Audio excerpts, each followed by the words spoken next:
think I'll pass on this one. Elhain, I think he likes you. Not for long.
Hello. We will be starting here momentarily. I just got back from my lovely concert of the Blue Man Group.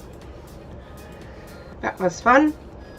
So we will be starting momentarily. I'm getting the last few tidbits set up and we will be on the go for Final Fantasy. So one more moment.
Alrighty, folks, we're gonna get started here. Thanks again for working with me on this late start for my stream. Oh, I'm gonna have to fix something while I'm waiting for the game to load. Chill out to good music.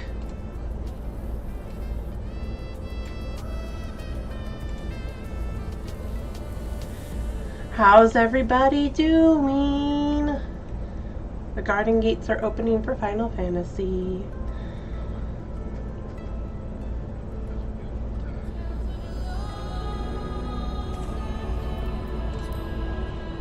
And scroll down.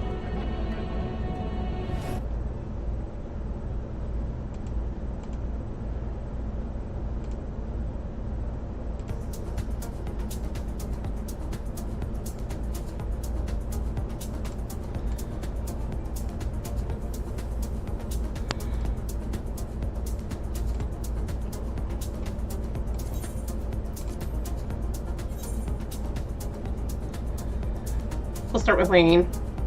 Why not? Oh, I gotta fix something now, don't I? I'm a dork.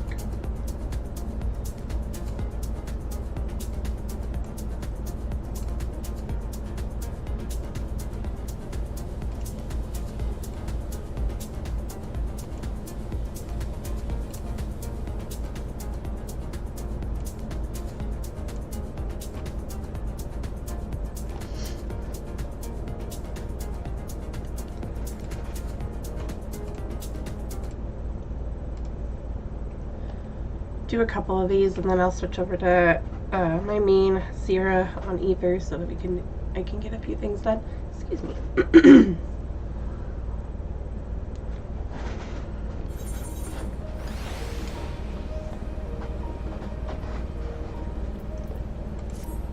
Screaming and hauling at a concert is not good on the vocal cords. Never is.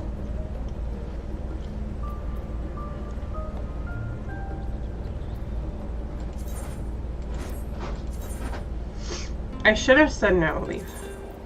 Yes. Haha. Yay, I'm not a novice.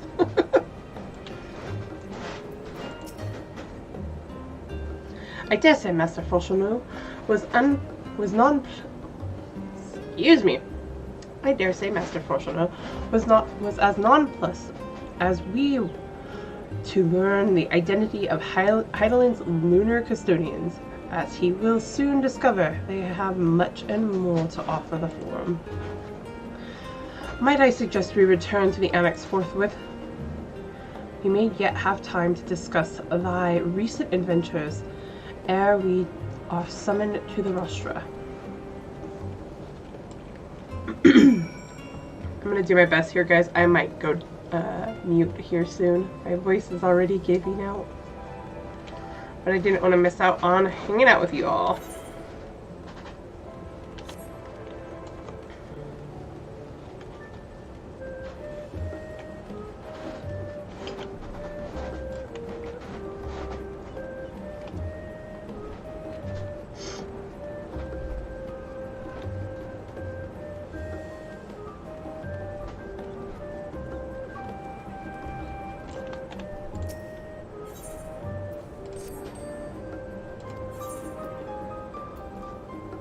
Hey Rin, how goes it? Welcome in. I don't have anything being sold that would help.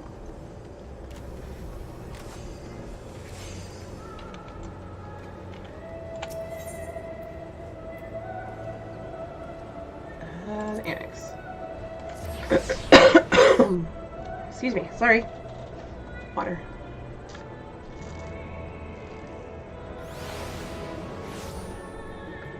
I'm doing good. How about you?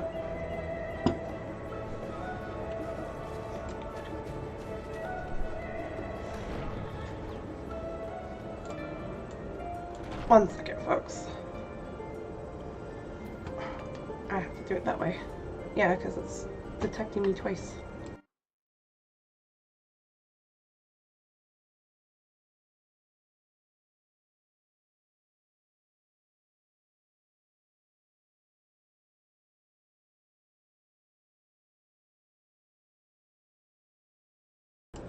Okay, I'm wondering, is that my... That has to be. Oh, that's cool. Excuse me. I have to check something.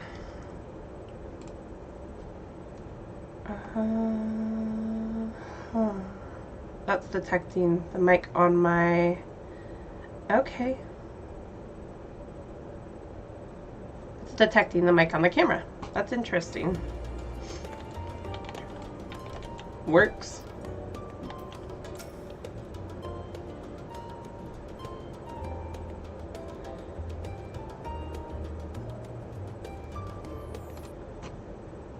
I need to check something here.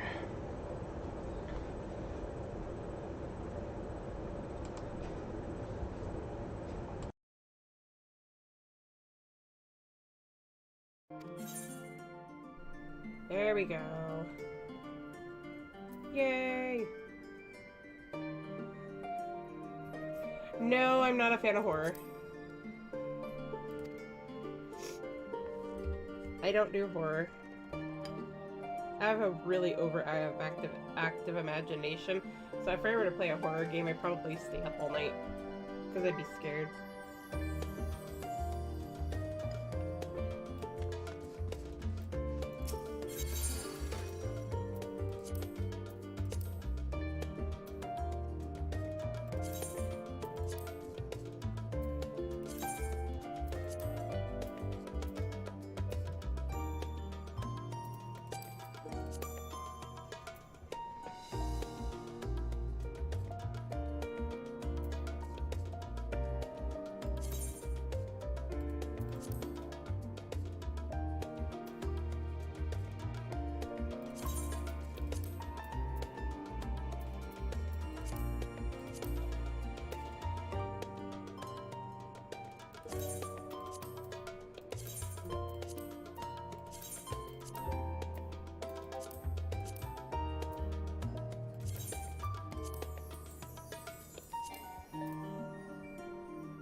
Oh. Alright.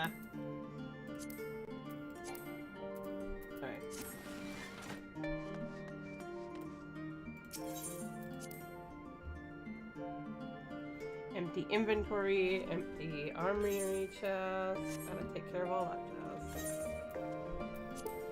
Sort. I need to start picking up other jobs.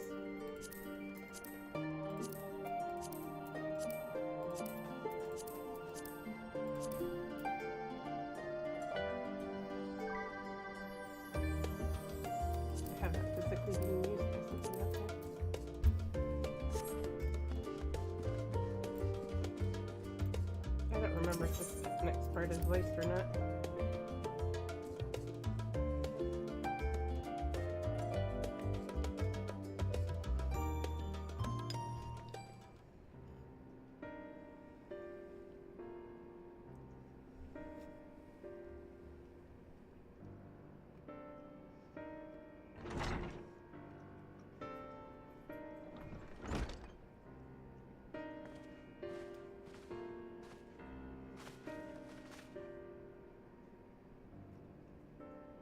Not that I'm complaining, Ariange, but I wasn't expecting to see you quite so soon. Nor I thee. In extolling the virtues of the fairest, I did inadvertently awaken the Loporits a desire to avert our beloved star's demise. Cryo tells us you have obtained new knowledge that may aid us in our ongoing efforts. I have news to share regarding our study of the ethereal sea, but your findings are certain to be of greater interest, and so I would rather hear from them first. To what revelations did Heidelin's Elpis flower lead? Heartbreak. Depression.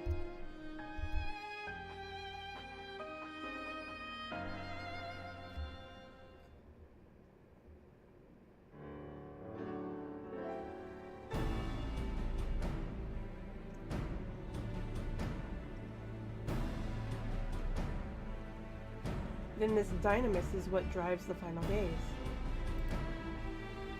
If it and Akasha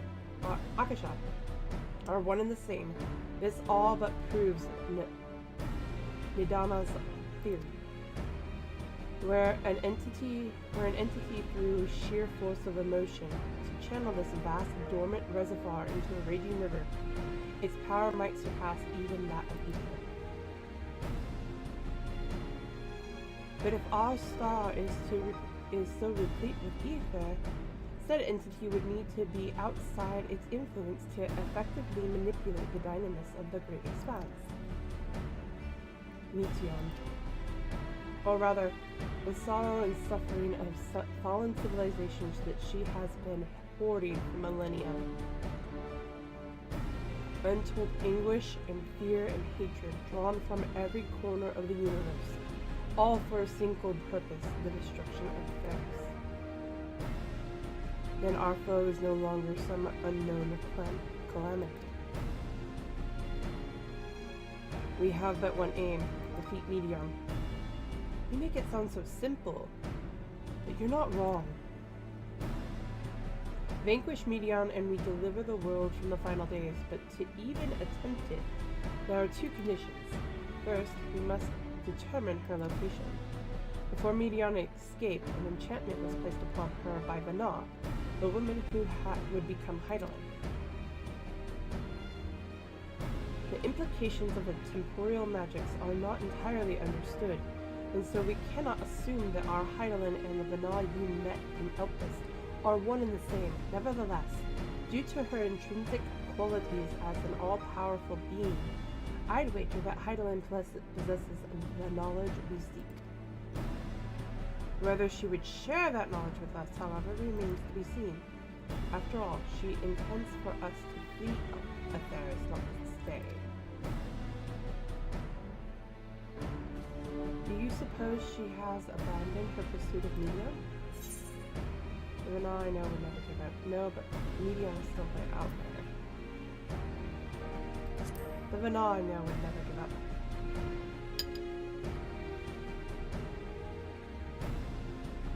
That's my impression too. Otherwise, she wouldn't have used me as a conduit of her will, or provided clues such as the Elpis flower. I believe she has been waiting for mankind's answer to Hermes' question.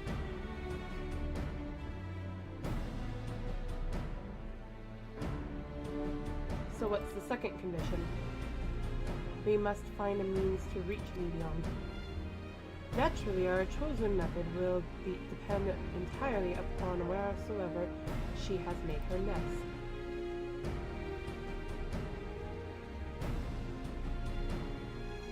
Then communion with Heidelin must be necessity come first. Did you and Master Matoya have any luck with? Yes, I'm beating it again. And I actually have an alt that I play off stream that I'm playing through all of ARR all the way to the end again.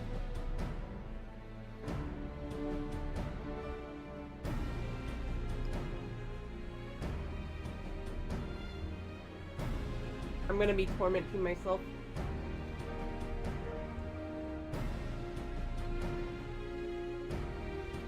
But this one is 100% gonna be a beat that's done strictly on stream.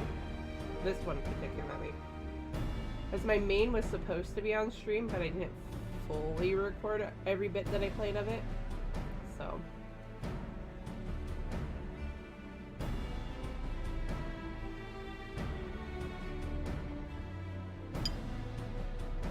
Any luck with your investigation into the Ethereal Sea? Sadly not. Though we enlisted the help of Arnvald and the other Echo-blessed allies, we cannot detect so much as a whisper from Heidelin, even from within the Antia Tower. Master Matoya is of the opinion that in the years since abandoning it, the Forum has found some other method of receiving instruction from Heidelin. If so, it would most likely be some form of apparatus for the observing of the Ethereal Sea, built closer to home.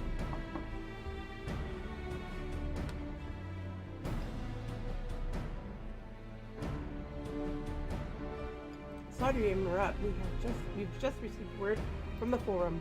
Your presence is required in the Rostra, where they intend to discuss the Great Exodus.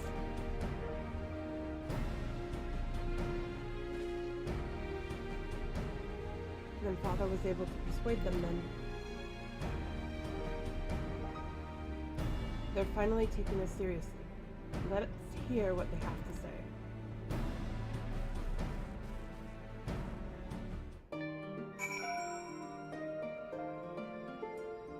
So, out of sheer need to torment myself, apparently, I forgot about New Game Plus. Because I wanted to try and beat it as a tank. So I decided to create this character on Diabolos and run through it as a tank.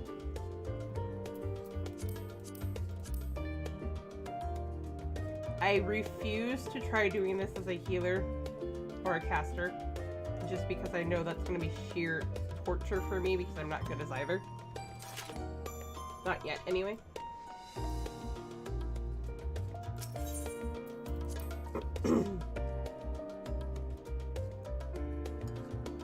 Actually, before I go do that, I want to talk to them in there.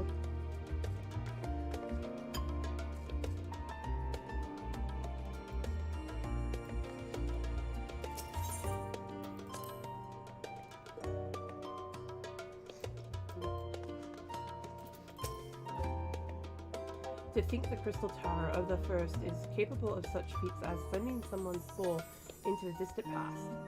The events you witnessed and helped shape may yet hold the key to forestalling the final days.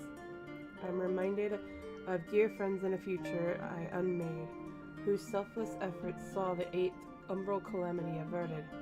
In this timeline, at least, too much has been sacrificed for us to abandon Atheris now.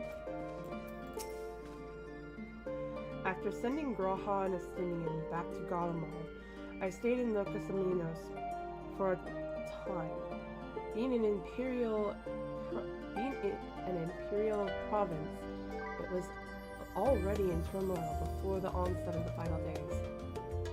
You wouldn't believe the difficulties we had overseeing the evacuation of the villages we visited. I have faith the detachment we left behind will continue our work and shepherd the people to safety. To what safety can be found in a world coming to an end? Master Matoya has suspected for some time that the Forum has been constructing a new facility for the purpose of surveying the ethereal sea.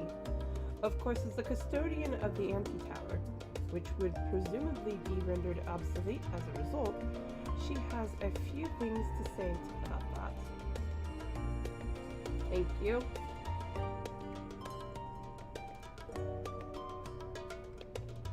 I'll need it in coming cutscenes. All the water I can get.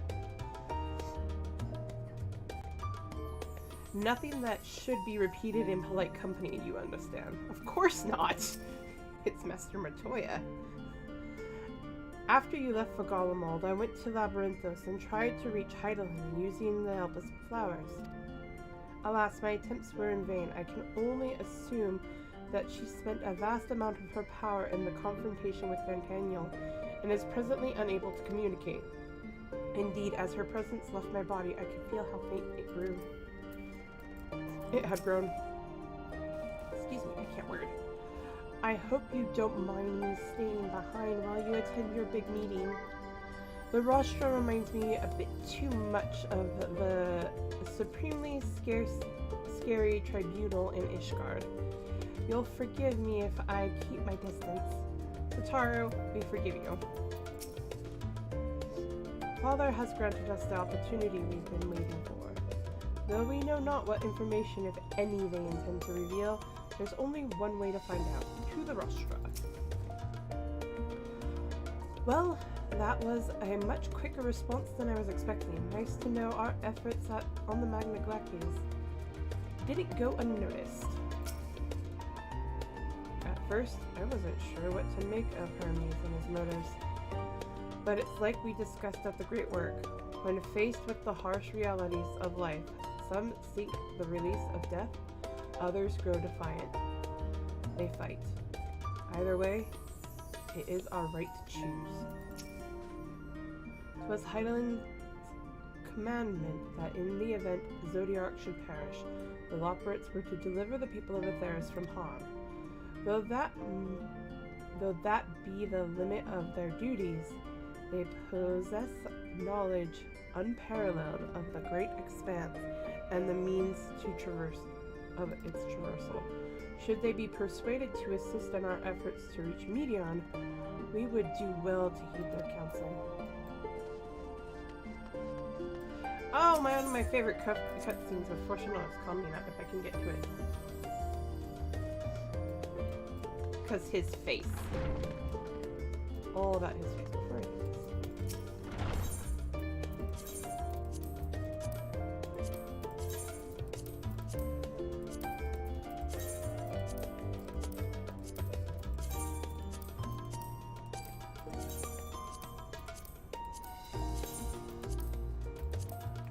Actually, to be fair, I have two characters back in ARR that are alts.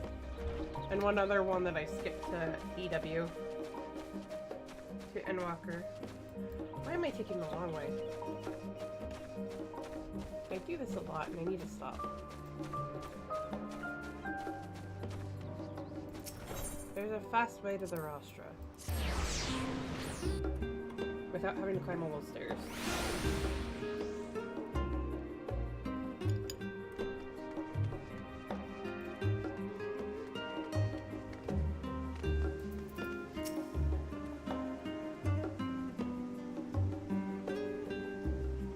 The forum is in session, and as such, the rostra is closed to visitors.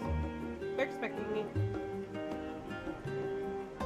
A sign of the sun's gone. Very well, you may wait in the corridor. Of course, entry will only be permitted on the condition you leave your armaments at the door. Excuse me. Lest you forget, this sacred institution holds rational discourse in the highest. The implements of war are expressly forbidden. Of course.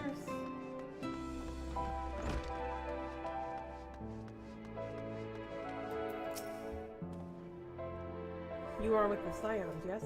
There's nothing more that I can tell you of the Great Exodus save for what you heard from at the Forum's proclamation.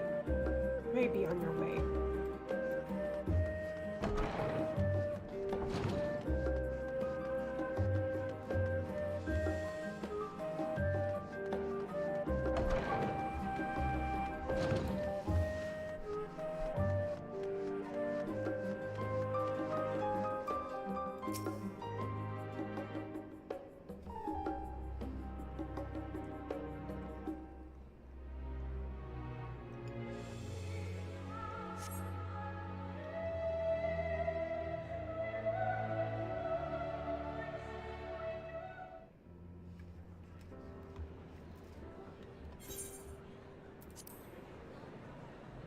He looks like he's about to fall asleep.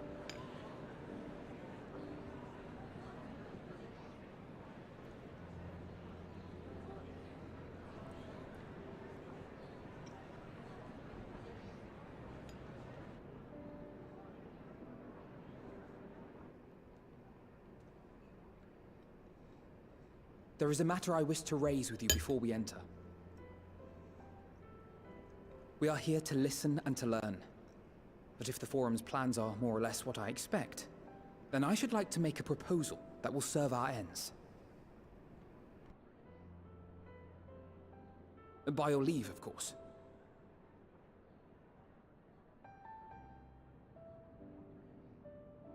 I don't see why not. Your words and wits have gotten us this far. Agreed. I will present our queries so that you may consider the most advantageous way to advance your proposal without distraction. Thank you, everyone. If I may have your attention, the ad hoc session will now commence. The purpose of today's assembly is to brief the Scions of the Seventh Dawn, at their request, on the Great Exodus. You may enter.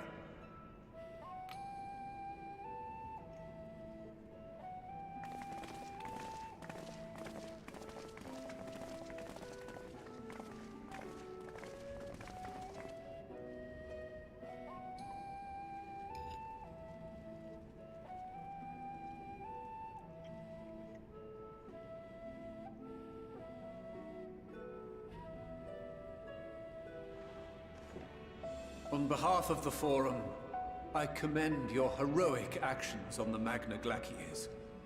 We shall not soon forget your service to us and the people of Radzadhan. The Satrap, whom we have informed of the refugees' new arrangements, sings your praises as well. As an expression of our gratitude, we will endeavor to answer your questions as fully and openly as we are able. Then let us begin. First, it is the Forum's objective to ferry the life and knowledge of this star to the moon. Am I correct? You are. It is for this purpose that Charlian has labored these many long years. We have collected biological samples and scientific records from across the star. When the time comes, they will be moved from their places in Labyrinthos and Numenon and conveyed to safety. Once that critical task has been accomplished, we will begin transporting the Charlian citizenry, which has been categorized into groups. The earliest arrivals are to ensure hospitable environs for those who come after. Following our people, we will send those of other nations in turn, beginning with our allies. Radzat Han was foremost among these, but since the final days have already come to Thavnair, we saw fit to include the refugees with earlier groupings. An ambitious plan. You have accounted for the safety of all nations and tribes, then? As many as we can. And how, pray tell, do you decide who to leave behind? To journey beyond the sky is an unprecedented and immeasurably difficult endeavor. Introducing sources of inevitable conflict would condemn all to certain death.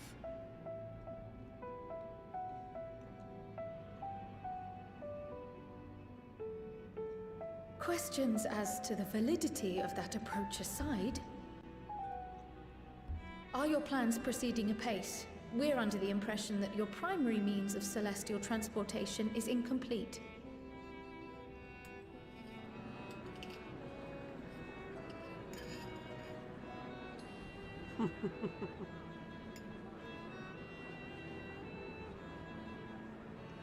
If only in that it does not meet our optimal parameters, that is correct. This Ark, as some have taken to calling it, is fully operational and could be launched even today. However, the final days have progressed more quickly than we anticipated. At present, the ship is incapable of attaining speeds sufficient to meet our evacuation targets. Should we put the vessel into service, as it is now, we will be unable to travel to the moon and back quickly enough to complete the necessary number of trips. Precious lives and knowledge will be lost. Seven hells. Is there anything to be done? The ether burner, the primary means of propulsion once the craft is in the space between stars, is undergoing testing to determine whether it can be made more efficient. Though cargo is being loaded for the initial phase of the Exodus, we are prepared to continue our experimentation up to the day before launch, should it prove necessary.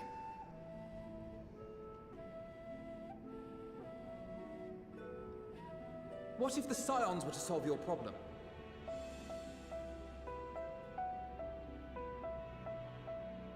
We shall help devise a means to improve the ether burner's efficiency, on 2 conditions. If we succeed, you must allow us to meet with Hydaelyn.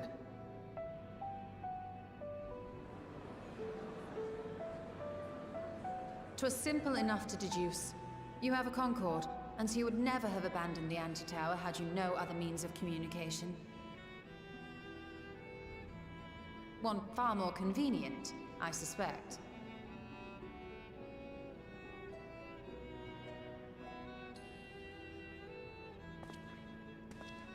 The second condition, also to be met upon our success, is that we be permitted to propose another use for your Ark.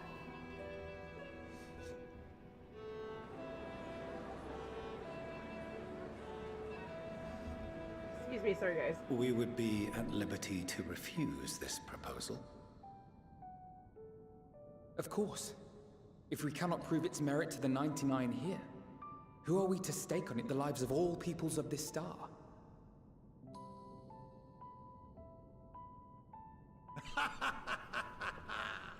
Delightful as always, Master Alfino.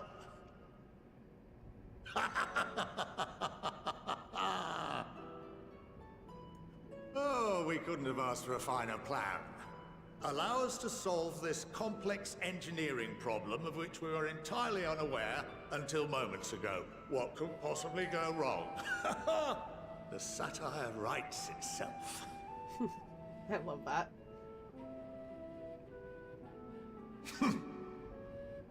Yet, what field has not benefited from a change in perspective? When we are at wit's end, what we need is not the same dry theories recited ad nauseam, but fresh inspiration.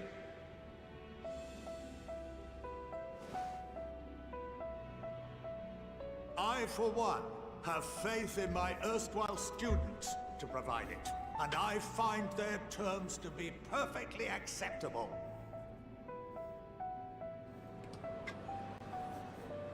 I mean, there's nothing wrong with that. Order! Order! We have no time to waste on debate. I call a vote. All in favor of agreeing to the Scion's terms?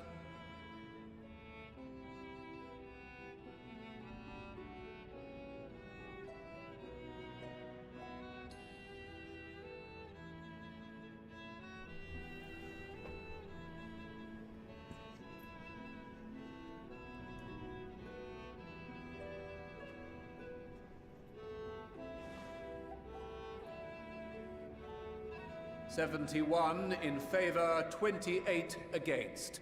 The ayes have it. Fourcheneau, as the architect of this project, you are the best candidate to show them its current state.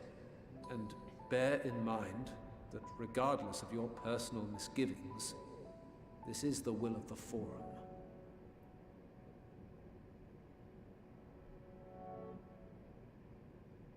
Very well. Outwitted. I call this session to a close.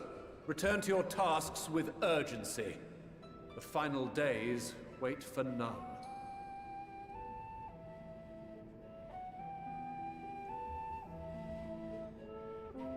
Loved that. That's so awesome.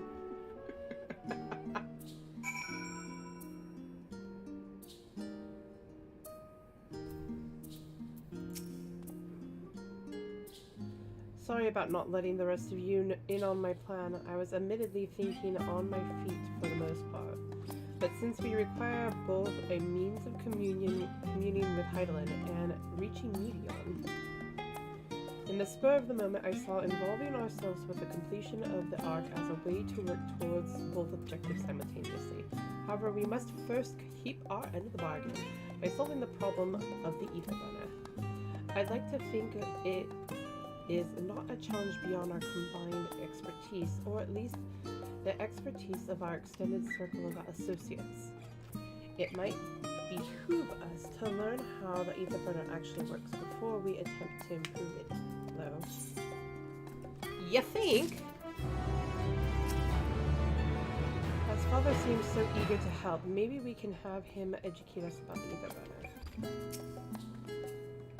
While I very much take issue with the Forum's approaching to selecting whom to save and when, they're not wrong for wanting to minimize potential conflicts. Fortunately, if this plan of ours actually works, the Exodus itself will become entirely unnecessary. Phew, I'll admit, bringing up the issues of the Forum's incomplete arc was more than a little daunting. They were, to their credit, quite open about the current state of affairs. What was even more surprising, though, was when they took the Alpha Note up on his offer. I'm a little vexed that we've yet to learn of the Forum's replacement for the Anti-Tower, though. I expect that in time they'll share that too with us, and with Master Matoya, if they make any sense. The further you pursue the mysteries of the universe, the more I struggle to comprehend the fortuitous nature of time itself. We measure and quantify it based on observations of celestial bodies such as the sun and the moon, but from your account it is unclear whether the ancients viewed time in a similar manner. I mention this because while the Gnaw knew the final days would reoccur at a time point in the future, she presumably had no way of knowing exactly when. Even so, the completion of the Forum's preparations to escape to the moon, aligning so closely with the advent of the final days, is surely no coincidence. Perhaps if Midgard-Stormer were still alive in the traditional sense, that is, he could have offered to help the vessel attain the necessary speeds. Then again, there is no guarantee his contribution would make enough of a difference to the matter. Of late, I have seen no sign of the Loporrits. This being their first opportunity to experience the wonders of Sharlayan, the potential for misadventure is nigh infinite. My affinity for espionage may have earned me the title of Archon, but I was completely unaware of the Forum's plans. There may have been clues here and there, but had I been a mind to look for them, but contemplating that possibility only serves to further wound my pride. I love you, Thinkard. Not that anyone could have realistically surmised that their brilliant stratagem was to build a giant ship, fly to the moon, a still larger vessel in truth, and use that to travel to another star. Even now, the whole idea seems positively absurd when spoken aloud. Yeah, that's kind of absurd. I'm right there with you, Thinkard. As instructed, I shall take you to see the ether burner. Meet me outside the Archeon. I trust you can make your own way there. Maybe. Potentially. I might. So the Ark is being built in Labyrinthos. Hardly surprising. Where else could they conceal such a massive undertaking?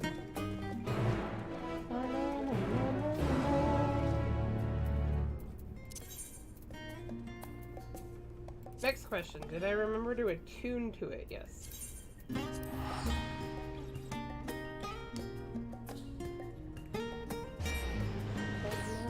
No, no, no, no, no.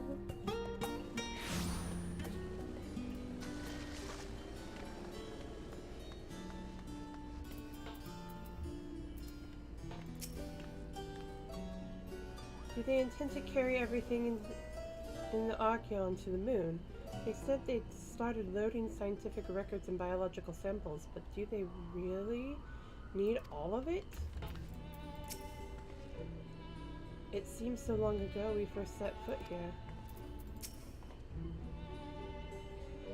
Where once we were refused entry, we are now welcomed as guests. Right? Among the many and varied documents sent to the moon, I did chance upon several inventories made in the Archeon.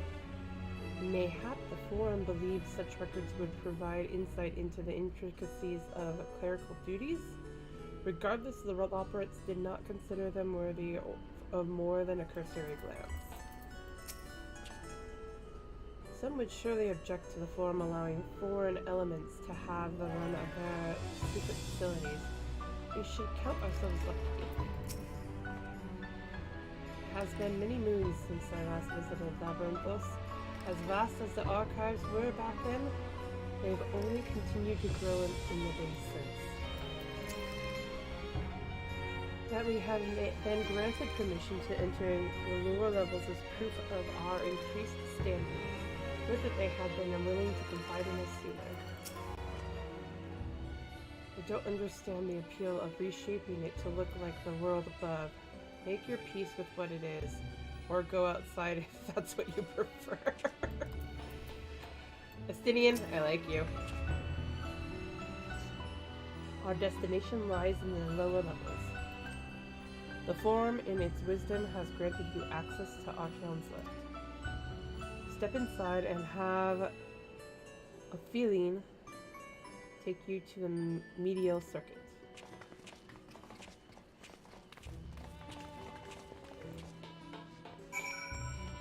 Actually, I hadn't thought about that until I think it was Urianshe brought it up. Midgard-Solmer was still alive.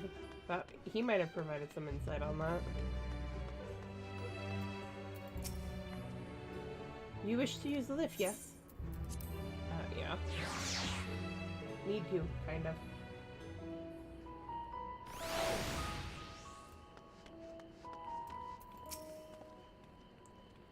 I have sent your associates ahead to Logisticon Alpha, on the other side of the Muriel Argonomics. Actually, there is something I've been meaning to. No, never mind. It can wait. Let us attend to the matters at hand.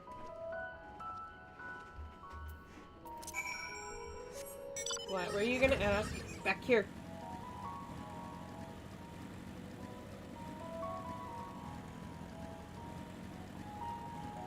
No, you're not allowed to leave. I said no.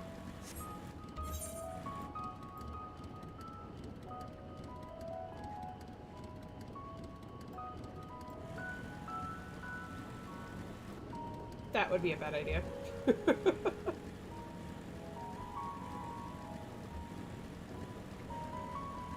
Quick, jump. Yes, yes, yes, yes, yes.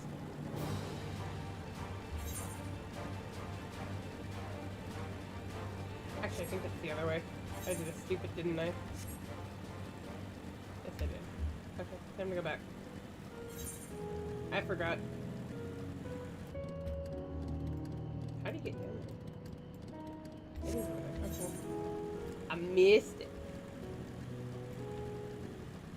Oh, I cannot wait until I get flying again. Help! I need help. I need help. I need to fly.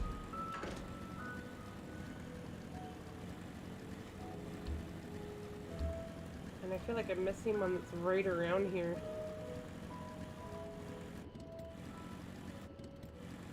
I'll look for it in a little bit. Oh, that's right. It's right over here. Third. Actually, where am I at? Oh, no, that'd be credit. Aether currents.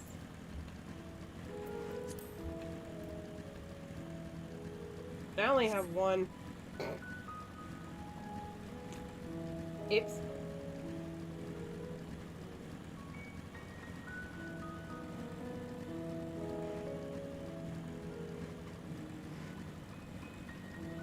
Quick, somebody come help get me flying.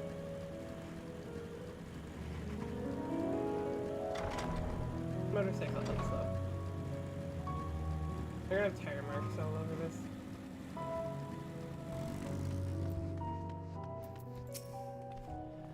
Well, there you are, having words with Fortunal by any chance?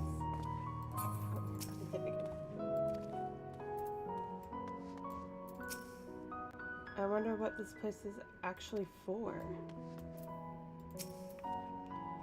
The further underground we go, the more surprises we find.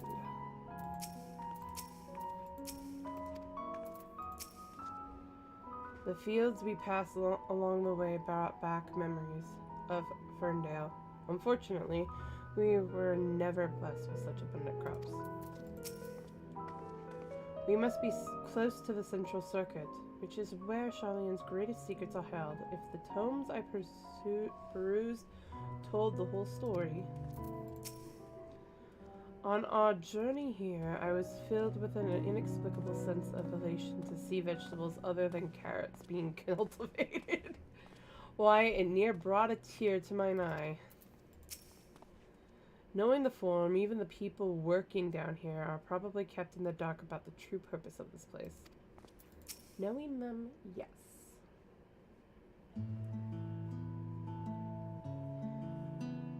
We are to wait here while Father arranges for us to use the next lift. Here, being Logisticon Alpha, where the atmospheric conditions of Labyrinthos are regulated. Water is drawn from underground and dispersed as vapor, stimulating the formation of artificial clouds and rain. By manipulating the temperature and air circulation, they are able to create the ideal environment for the growth and preservation of the biological samples kept here. Hold on, how do you know so much about it? My father brought me here as a child. What? and left me behind. Actually, you're the one who left me behind when you went off somewhere with Grandfather. The night before, I'd been asking Father how clouds are made, so he decided to show me. It was fascinating. I peppered him with questions the entire time. It is all too easy to take it for granted the many interweaving aspects of the natural world, to grow inured to the wondrous. By having gained an understanding of the complex mechanisms employed by Loports in recreating a familiar environment, I have come to view such processes in a new light. The subterranean guardians of Labyrinthos, the lunar prison forged to contain the ancient Zodiac, the habitations both built for all mankind neath the moon's surface, each unique yet undeniably so modern. 'Tis no mere coincidence.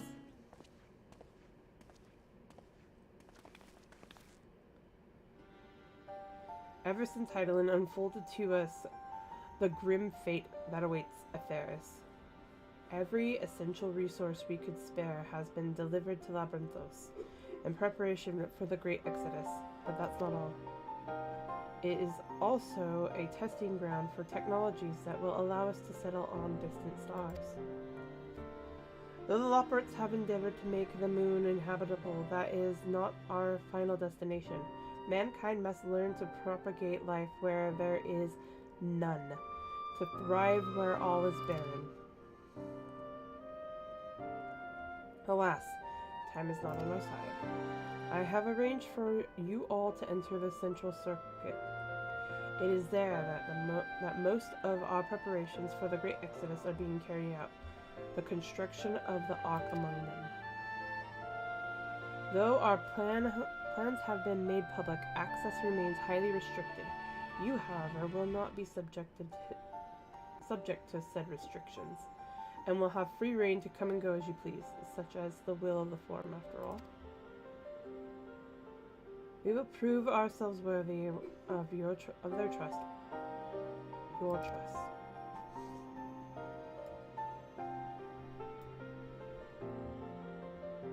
Then let us proceed.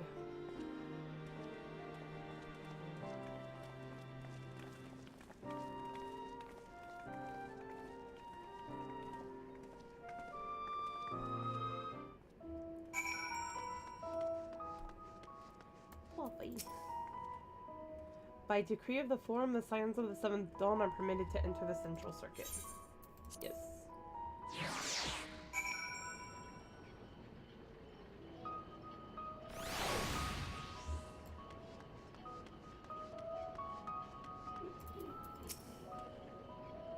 This is it, the Central Circuit. Please tell me we're almost there, or is there another underground level we have to reach? The even more central circuit, perhaps. The further down we travel, the more expansive the sky above becomes, artificial though it is. Would that the heavens elsewhere could be so idyllic. Excuse me. I have no idea what makes Alphinaud so confident we can solve this problem of theirs. Relentless optimism, I presume. A not unwelcome trait in a youth, but less so in a gambler. Aye. Let us resolve never to let him set foot in the cold saucer.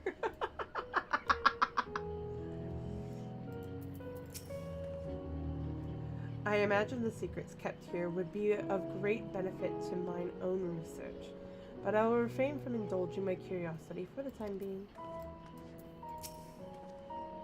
The temperate environment here is not unlike that of Bestway Burrow, though the diverse vegetation doth produce a far more complex bouquet of aromas.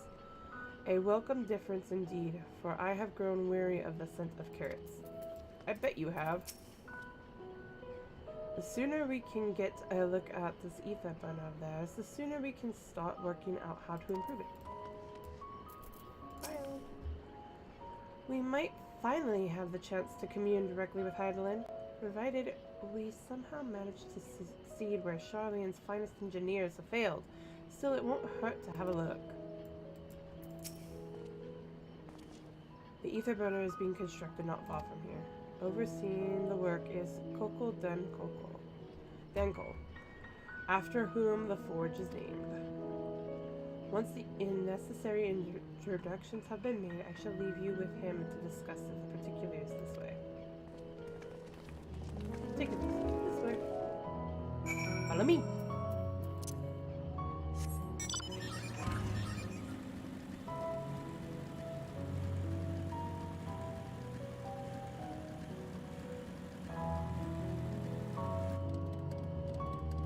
Does look so cool up there.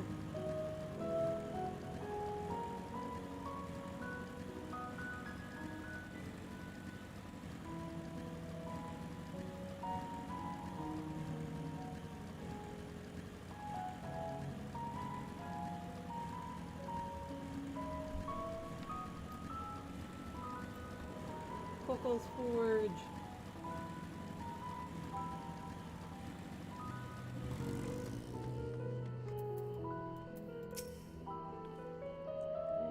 He looks lost in thought, although it seems he's hit something of a stumbling block. Is he talking to himself?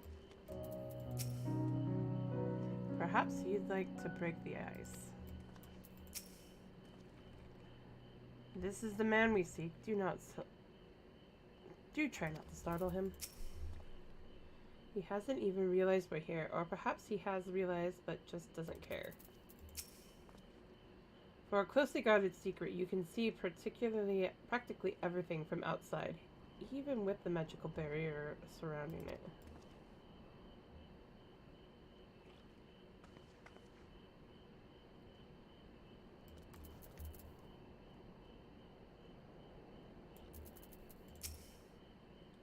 I was expecting the Sky Steel Manufactory, but instead I find the village smithy. Surely the Forum hath already petitioned the aid of the Loports, given their familiarity with such technologies.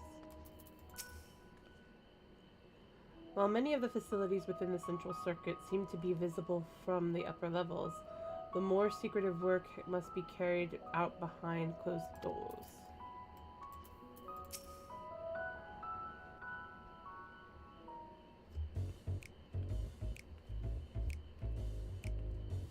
Could swap them out.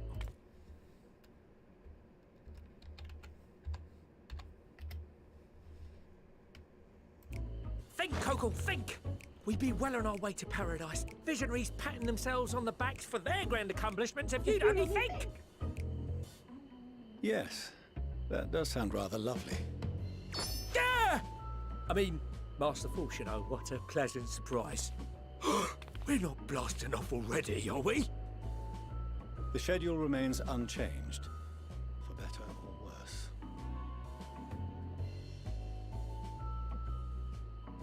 Oh.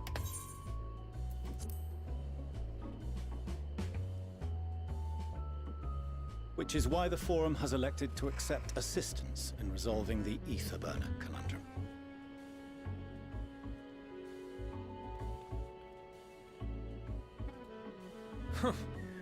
Not seen you lot down here before. There are Archons among their number, but engineering is not their expertise. Nevertheless, the Forum concedes the slim possibility that they may have insights to offer. If not, you are at liberty to return them to the surface, by whatever means you see fit. I assure you that won't be necessary. Now, about your troubles with the ether burner. Aye, aye, I'll walk you through it. Suppose I could do with a change of pace. As the name ought to tell you, the ether burner burns ether, ambient or otherwise, and transforms it into motive force. Think of it like a giant bomb that never stops exploding.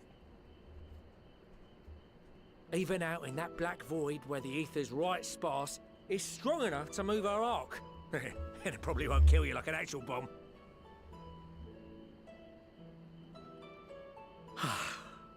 But it ain't perfect. According to my calculations, to travel to the moon and back fast enough for the Forum's liking, the conversion rate needs to be 6% more efficient. measly 6%, you say? But if I could have squeezed even another 0.6 out of it, don't you think I'd have built it that way in the first place? Hast thou consulted with the Loperids? Yes, they too are conducting their own research, for lack of a ready answer. The moon's propulsion systems are considerable, naturally, yet they are commensurately massive.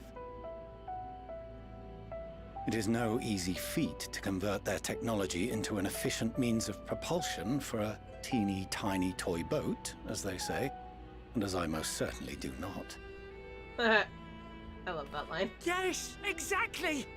Damn it all, I asked for refined adamantite and they send me uppity rabbits with inscrutable, ancient, incompatible technology! You're trying to drive me mad! Do you speak of Allegan refined adamantite, perchance? You know of it? Only in the most general terms, I'm afraid.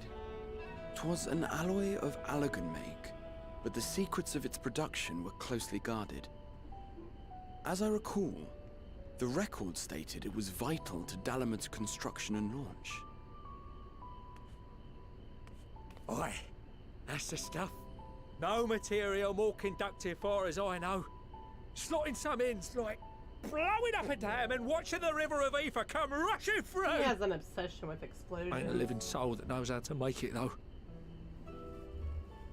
We were fortunate enough to salvage some for the ether burner, just a wee bit, mind, from a chunk of Dalamud that came hurtling into the Northern Empty during the calamity.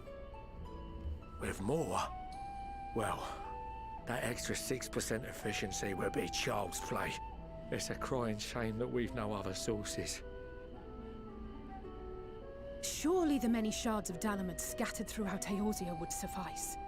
Why not get the refined adamantite from them? Oh, we tried, believe you me.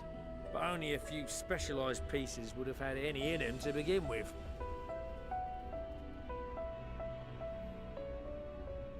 Drive calls from Ragnarok-class internment hulks. Those are the prize bits we really need. According to the Gleaners, getting to them means delving deep into the shards. And the defences are still very operational and very eager to blow them up.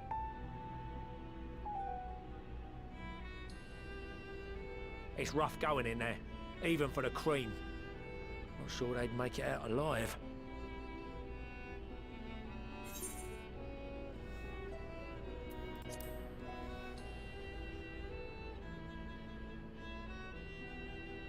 That may be for the best, though you doubtless find the task too dull for your liking.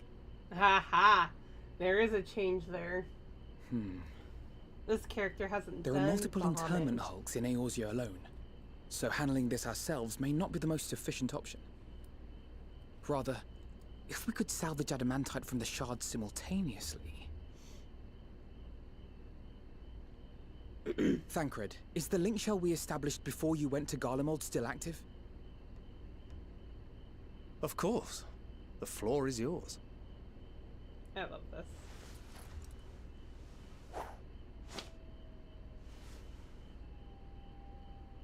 What's all this? Gathering firewood, so to speak. We alone can accomplish little, but joined by others, we may yet build a bonfire to carry us heavensward. This is Alphino. The Scions have need of you.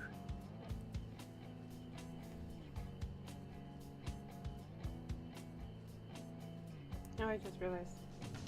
Understood.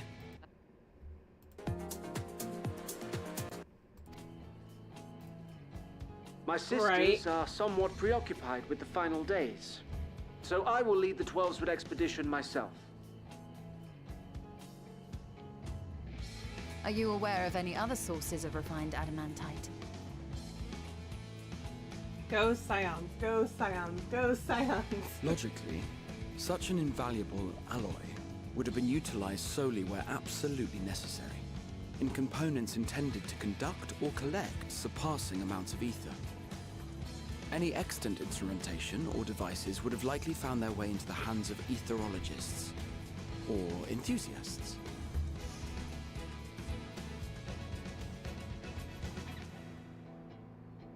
Magical artifacts of Allagan design? The Eastern Alliance will send word to one and all. Are there other ways we may offer aid?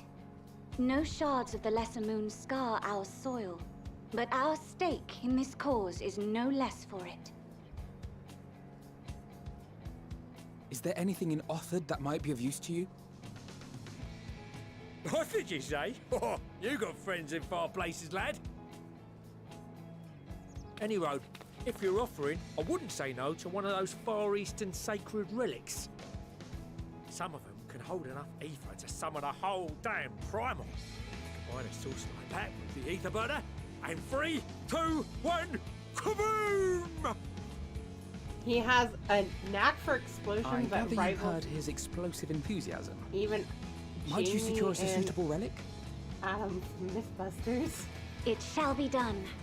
I know little of machines, but I promise we will do our utmost to gather the materials you need to finish your starship. I am glad for the work, in truth. Better to busy oneself than wait and fret over disasters foretold. Then why are we all still standing about yapping? There's plunder for the taking. And I'm a born plunderer. Yes, we know, Sickard. I'll be an old Charlian before you know it. Start mixing the grog. True pirate. I'm certain that can be arranged. Thank you all, and do be careful. Just like that. Aye, just like that. Our refined adamantite is on its way. Stop now let us consider our next steps, shall we? There's yet much to be done.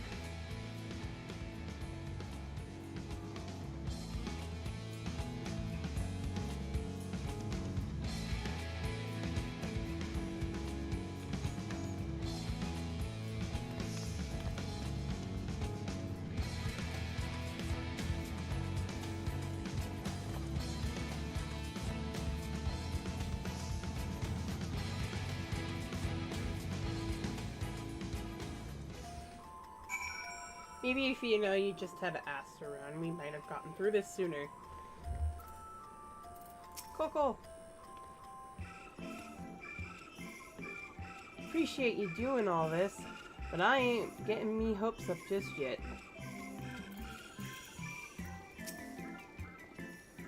There are no oaths or contracts binding the members of the Ilsvar contingent, and in many ways, it was even more loosely organized than the Crystal Braves. Nevertheless, I knew none would refuse this call to arms. Truly, we have been blessed with trustworthy and dependable allies. Time and time again, it seems that Allagan, something or other, are either the cause or the solution to our problems. To think the selfsame materials that once launched Dalamun will now be used to ferry mankind to the moon. There's a poetry in that. Just a little bit. I'm confident that even the deadliest Allagan defensive mechanisms are no match for our allies. At this rate, some of them might soon have as many accomplishments to their names as a certain warrior of light. Maybe. Considering how much of a fuss he made at the time, I don't see why he takes every opportunity to bring it up. It was just firewood. But serendipitous irony that the remnants of the seventh umbral calamity would become the keys to mankind's salvation. Never more certain have I been of Master Louis Swall's watch. Never more certain have I been that Master Louis Swall watcheth over us from the ethereal sea. First the Telophoroi, and now the final days. No one can accuse the Ilsvar contingent of backing down from the challenge. Of course, we weren't all so committed to the cause when we first set out, but after seeing the example set by Alphino and the others, the change was palpable. They couldn't help but believe. Well, I'm all for relying on the power of friendship, but we're now left with the rare luxury of having nothing to do. There must be something that requires our attention. It's times like these where we're reminded of how famous or infamous Alphino has become. Who'd have thought he could achieve so much with a single link pearl conversation? As we're expecting rather a lot of visitors in the near future, I'd best return to the surface and inform the relevant parties. I also have a contact of my own that might be worth a try. Oh, and who might that be? That's for me to know and you to find out. And on that note, I leave matters here in your capable hands. Best of luck.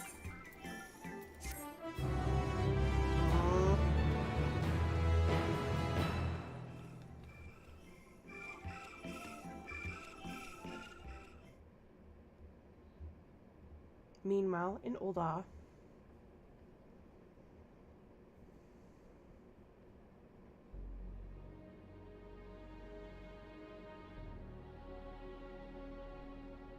Papa Sean.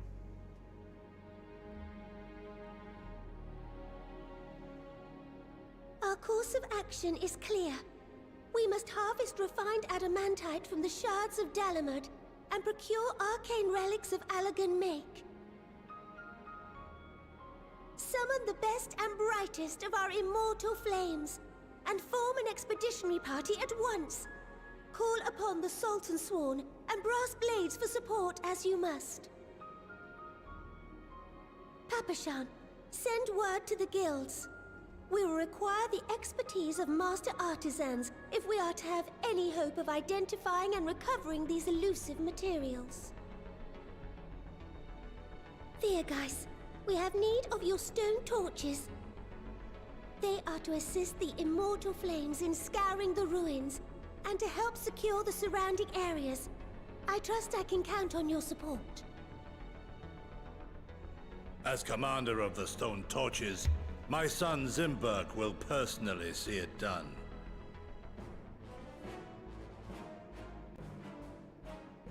Pippin, I would have you lead the raiding party. Assemble your finest, and with Tizona's blade clear the way. Lord Lolorito, I pray you take charge of the search for Allagan relics. Surely you know of some being traded on open or clandestine markets, or sleeping in collectors' vaults. Of course, I ask not that you do this out of the kindness of your heart. By all means, profit on the transactions. I wish you the joy of it.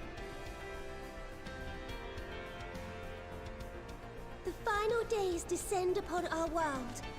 If circumstances are truly as dire as they say, Uldah's best efforts may be for naught. And yet, when we Eorzeans rose from the ashes to rebuild our broken realm, did we not learn one simple truth?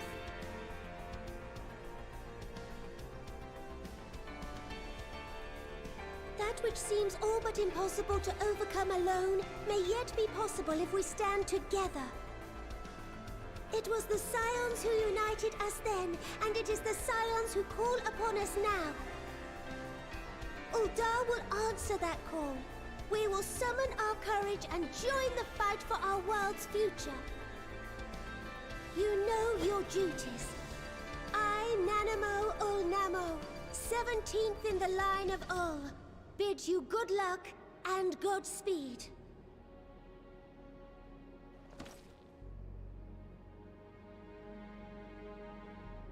Go, Nanamo!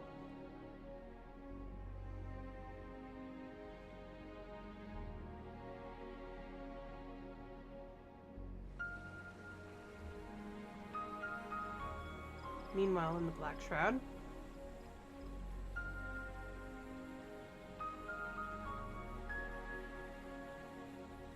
Falgord float.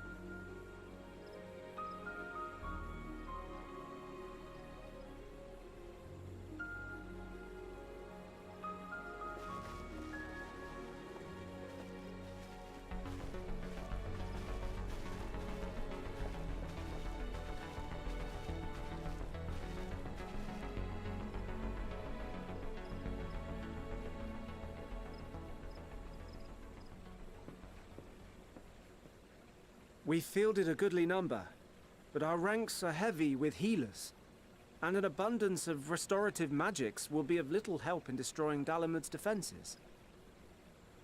Still, it has ever been thus with Gridania. We must steel ourselves for a protracted engagement. Or not. In that case, might I suggest taking us along?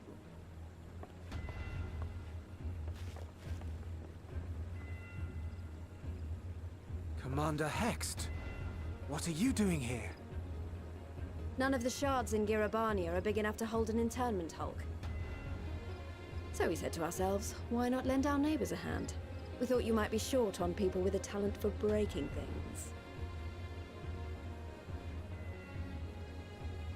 While it pains me to admit it, you are right. Our deficiency so plain to see. It might have been a lifetime ago, but I was once one of the scions assigned to the Shroud. I know this forest well. I know your people.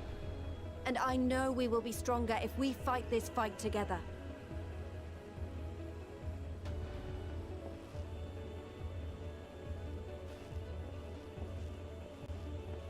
Then I will impose upon you with a clear conscience. Come, let us speak of how to integrate our forces.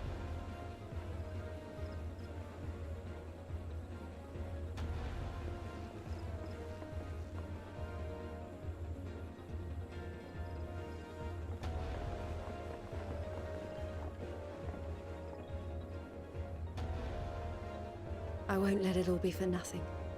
I promise you, Papalimo. Papalimo! I could cry right now. No!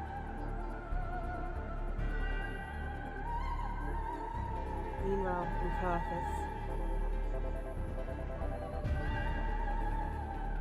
Hey, Victor! Welcome in! Madeline!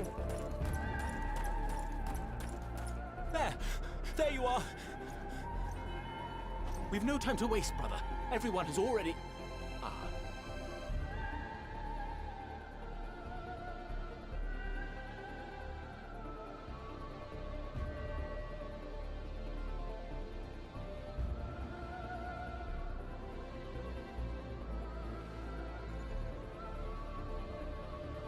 Give us strength, martial fault.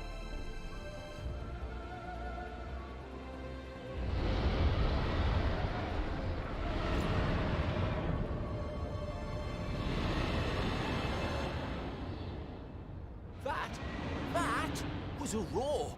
A dragon's roar! Almost!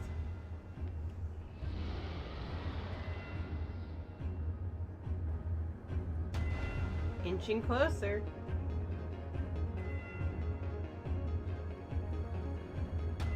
Lane is almost to the end. And I'm noticing the subtle differences for things that I didn't do because this was a skipped character.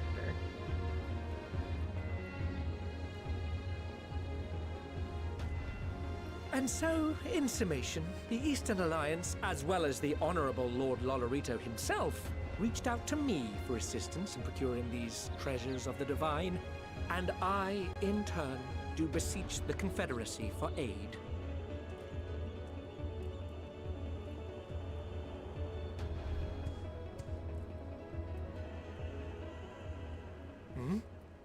Is that...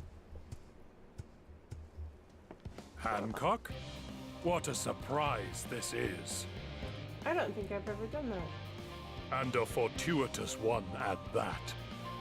I have a favor to ask, you see. I mean, right now I'm just watching the cutscenes. I'm about to do the running around in Labyrinthos. 1 second.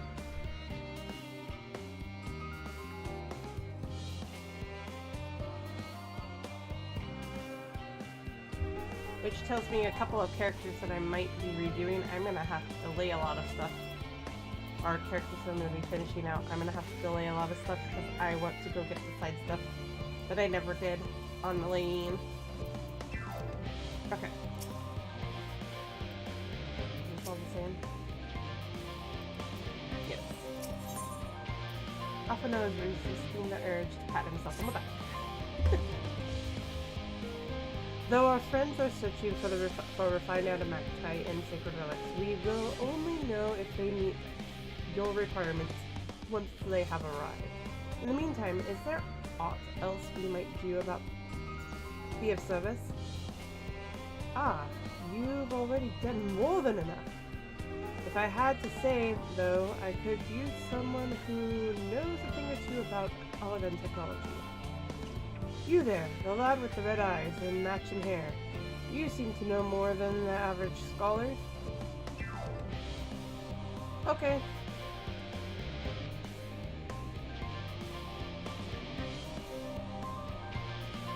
Take care of yourself, Victor. And I appreciate the lurk, I really, really do. Also, try exclamation point lurk, see if that kicks in this time. While he and Graha establish a rapport, why don't we help with preparations for the Great Exodus? Indeed, would mean going above and beyond all the terms of our agreement, but I propose this not to curry favor.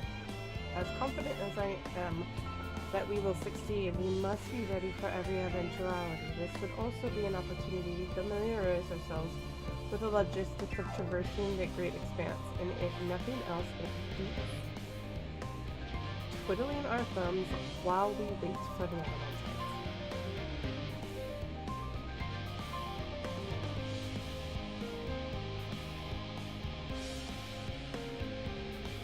Well, ain't you a bunch of helpful buggers? If you've a mind to lend a hand, I know where you ought to go. Charlian Hamlet is lousy with researchers and scholarly types, busying themselves preparing for the Exodus. Ah, that lot need all the help they can get.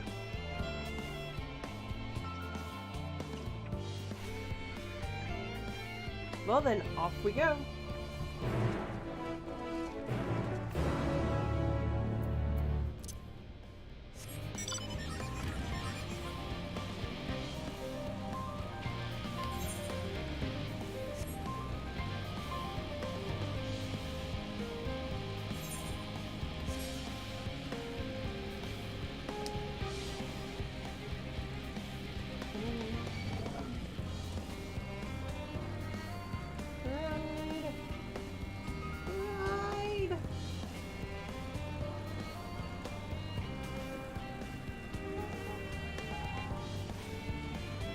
Twofold reason.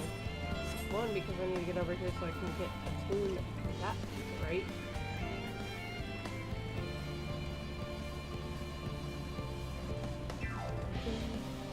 Okay, but as much as I like this music,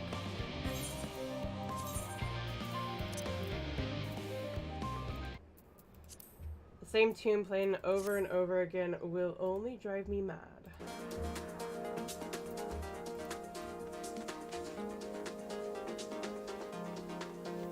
Let's get some good news coming.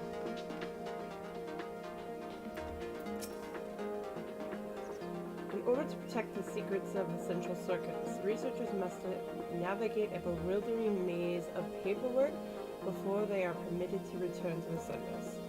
I suppose it's no different than any other aspect of Charlene society. We do love our bureaucracy. It's very much a mirror of the city above, which is perhaps how it came to be called Charlene Hamlet. What a quaint little settlement this is. A shame it's sitting on the ground. I don't mind a bit of heavy lifting, but I draw the line at paperwork so much as wave a sheaf of documents at me and I'll put my lance through it. As surprised as I was to learn the forums planned to send everyone to the moon, I can't imagine how the common folk must feel about it. Do my senses deceive me in the shadow of yon corner? One can but hope this leadeth not to mischievous undertaking. Wait, what?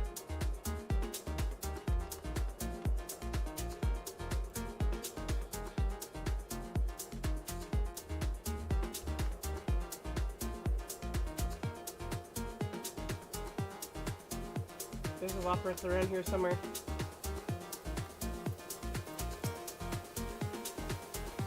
From what I can tell, a lot of the people actually live down here.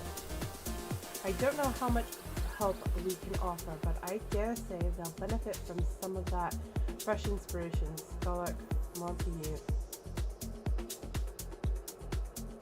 Montashane mentioned.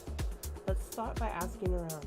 Ideally, without getting in anyone's way. I can't word anymore. Wording is hard. Let's meet by the Aetheryte once our work is done.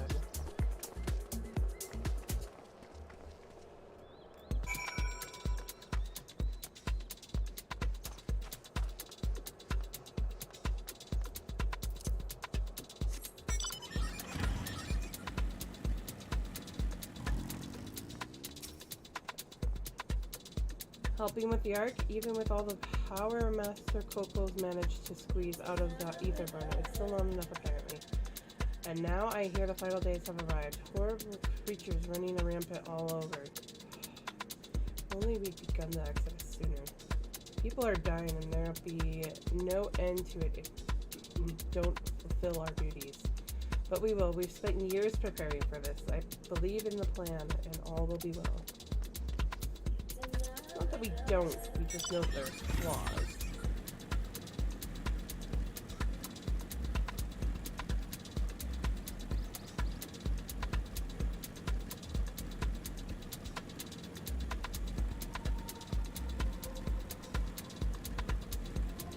Okay, not there.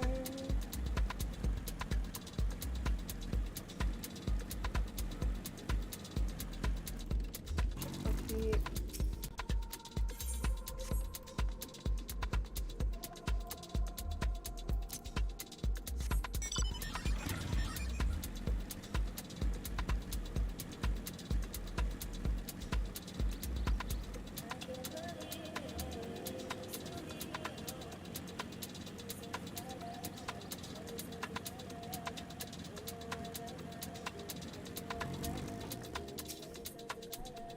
Oh, hello. Are you one of the new helpers? Working on the ether burner? Oh dear, I hear things have come to a standstill on that front. Even so, I'd choose that over my current duties. Checking and loading samples day in, day out is tiring and thankless work. Still, no one will be cross if I misplace a few legumes or what have you. The forum's got enough on their plate as it is. What with deciding who gets to board the Ark and when, a lot of powerful people have opinions about that. My heart goes out to Master Fulshano and the others. Hardly get a moment's rest, I expect. Do they even have time to sleep?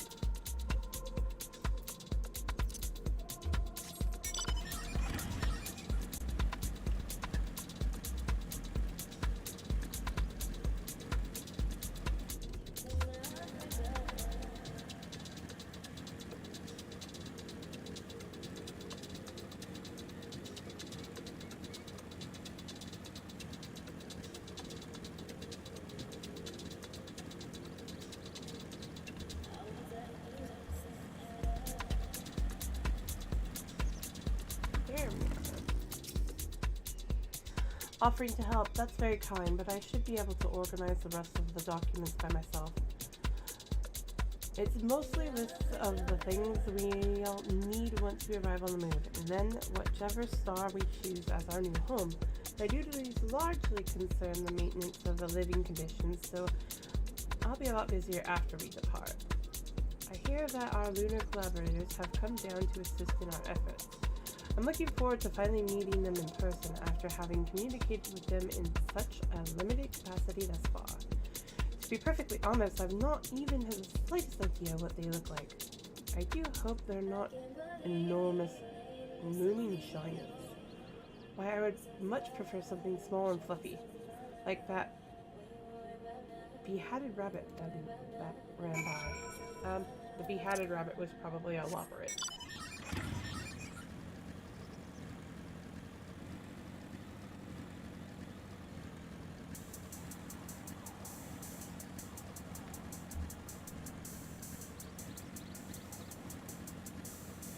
See you back in a second, guys. 1 second.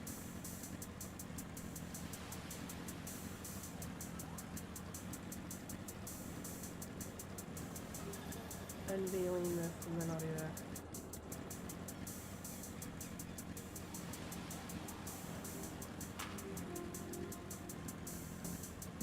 I know one of these has it behind here.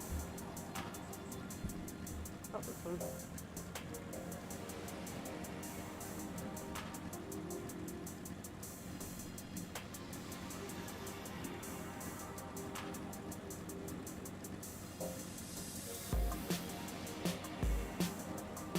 Unveiling this as far as I can go, and then I'll go back.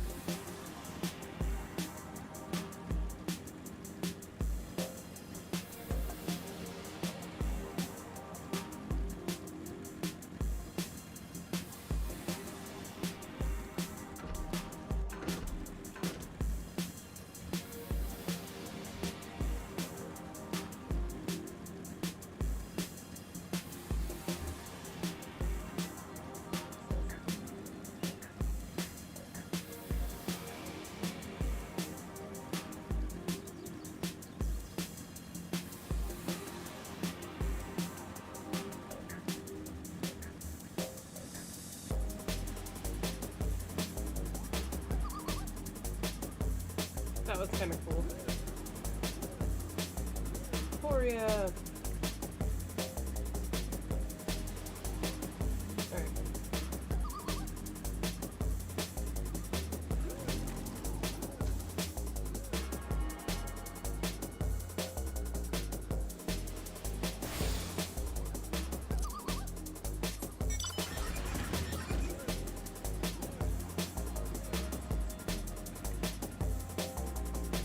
I really should go find the other ether currents.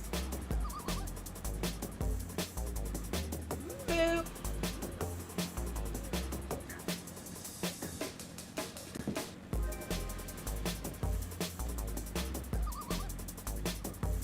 I'm one of those weird people that'll wait until the end of everything and then I'll go get all the ether currents that I need.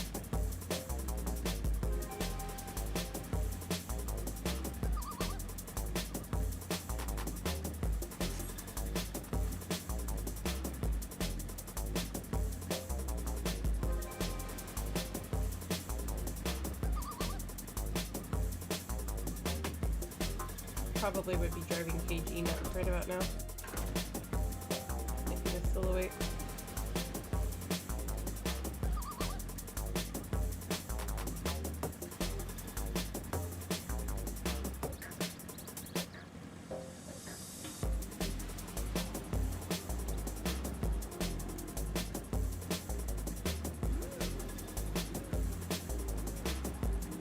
Oh, that means one of the cutscenes is gonna make me seriously cry is coming up. Crikey, I wasn't expecting to see you here, Lane. I'm sorry, I didn't have a chance to say goodbye. And for, having those other loppers attack you. Terrible misunderstanding that. Not to worry though, as all have since recovered from the rather savage beating you administered, they bear you no ill will. Well, perhaps a little on account of the savagery, but time heals all wounds, most anyway. How marvelous it is to see you again. You'll be pleased to hear I've learned much since our fascinating discussion at the Curatorium. All thanks to Arianje, you see. He's taught me that I need finer points of cooking, which, despite my name, I knew very little about. So many dishes, so many hard to pronounce words. Actually, I was rather hoping he'd show me how to bake an Archon loaf. They're quite popular, I hear, though it doesn't sound like it contains any flavor to speak of. Still, if that's the sort of thing your kind enjoys, I shall make enough to last the whole journey. We don't want just that. Hum, what a joy to sample the delights of Etheris.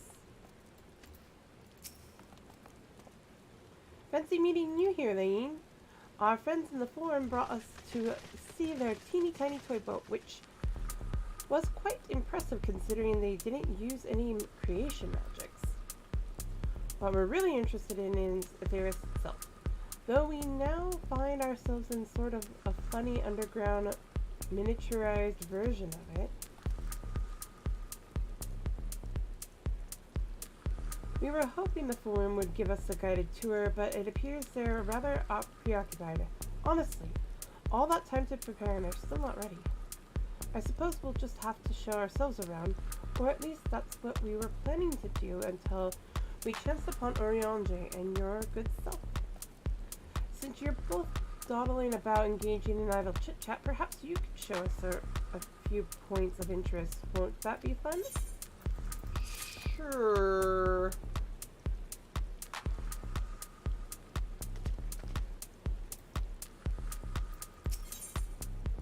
Try as he might, Urianger can't free himself of the labyrinth.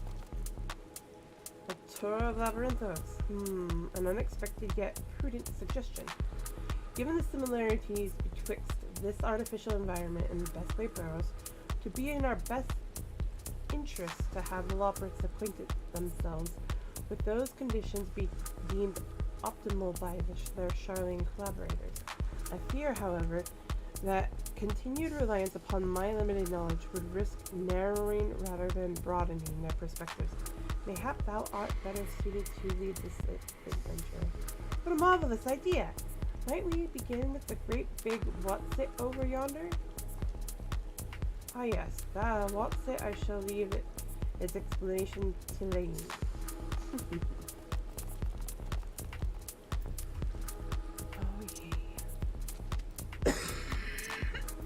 Excuse me.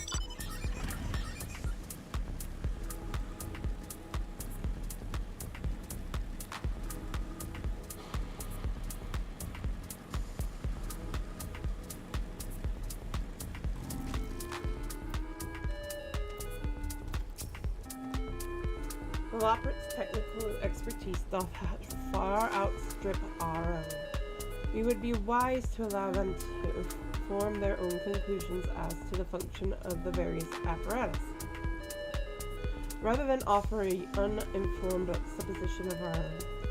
Unless that is, unbeknownst to me, thou art possessed of surpassing knowledge concerning the construction and operation of advanced Charlene weapons. Considering seeing away and growing away specialties, I expect them to pay full attention to your explanation, which I am sure will be most informative. My word, what a magnificent architecture. Such immaculate curvature. I'll have to make several adjustments to my work if I'm to match this degree of craftsmanship. I shall leave no corner unrounded. This is all very intriguing, I'm sure, but where are the food preparation stations? The, what was your word for it? Kitchens. That reminds me, putting away our newly appointed chef of pudding research, a discipline he himself founded after sampling Urianger's delights, has gone in search of Etheris' ultimate sweet treat. Well, provided it's a pudding, as that's all he ever talks about these days. Have you seen him?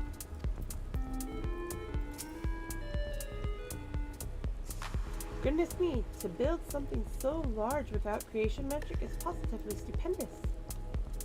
Perhaps you could direct our attention to the most important features?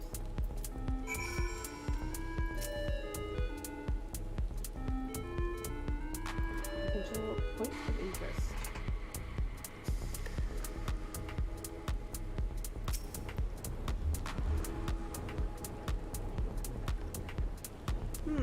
It's a little hard to see from here, but is that a golden pipe connected to the top of those tanks?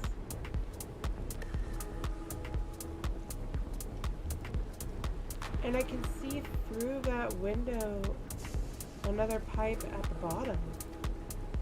Ah, this must be for purifying water drawn up from below.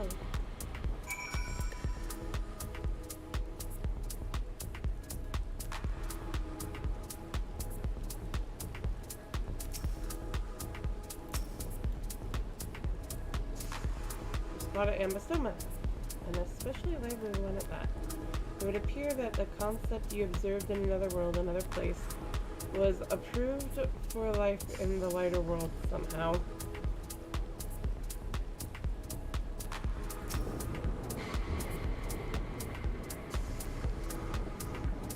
Is that water I hear from inside that giant tube? It must be because of those cogs at the gigantic wheel at the top.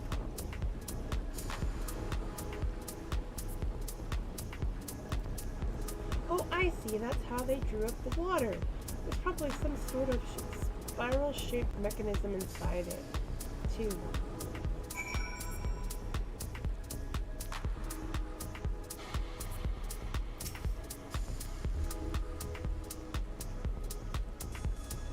That looks like the tree in the greatest Ensvale. Hold on. That's a big, strange shape.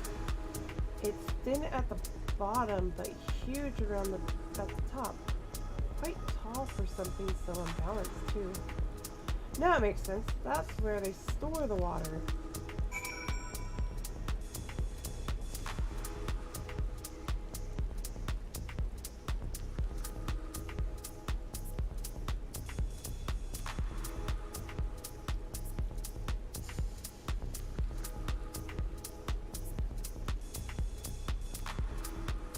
Well, if I were to hazard a guess, water drawn from underground, presumably with some other mechanism, is purified here and stored in that tower before being dispersed. I'm right, aren't I? I knew it! A design brilliant in its simplicity. I dare say it would take only a moment to install in even the harshest of environments for us operates. Indeed, securing a reliable source of water is of the utmost importance for any fledgling settlement. We have read, however, that peoples of the Aetherius sometimes make their homes in arid deserts and such. How are they able to survive? Many settlements of Fenelon are built near oases. Areas near waterfall are common sites for the villages in Garabania.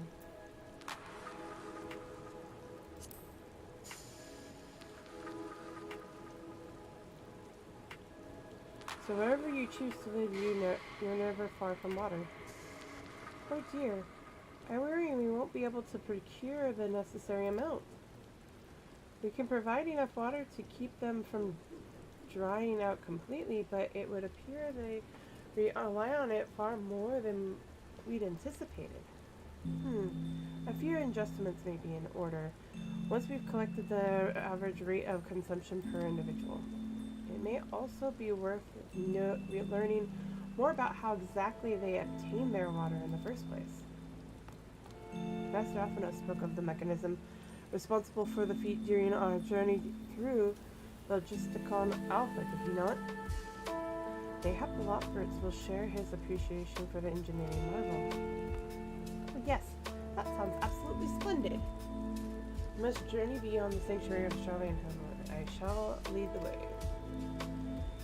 You mean we'll have to brave the untamed wilderness? A valid concern indeed.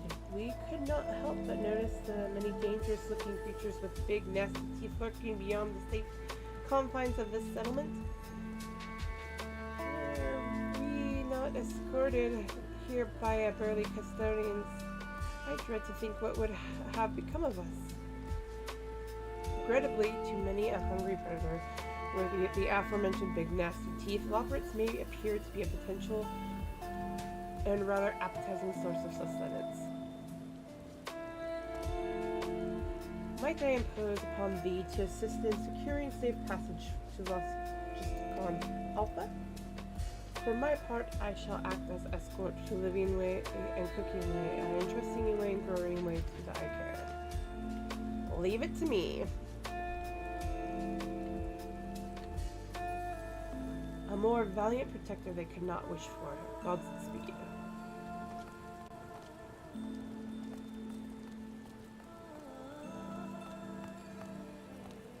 If it's all the same to you, I'd rather not be eaten by some poor beastie. Come along, growing way, to the water extraction, what's it? I can't protect you when you run off. Excuse me.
I'm not taking nearly as much damage as I did when I was my ninja. I say, that fiend had a mind to feast on a roasted loperate. Thank you so much. I really hope this water extraction Watsa is worth these harrowing experiences. All part of the fun, some might say, but I'd rather not be burnt to a crisp. If it's all the same to you, then stop running off. Toasted loperate. Maybe on the menu if you keep running off. Children, get back here.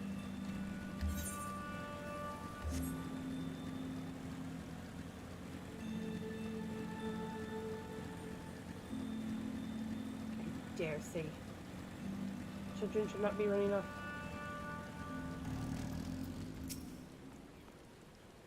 Let's get moving. That building looks like nice and solid and safe.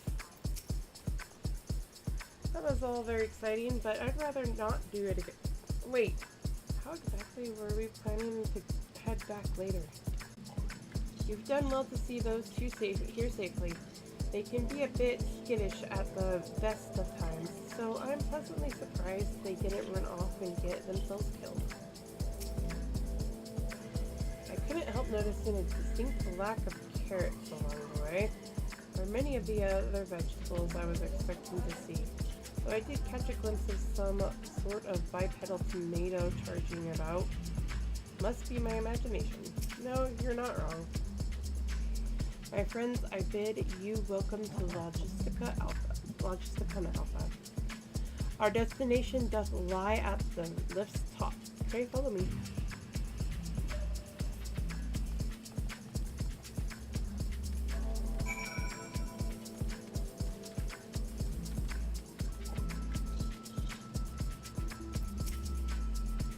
You will need to use this lift should you wish to go to the medial circuit. Let me know if you're headed that way. Yes.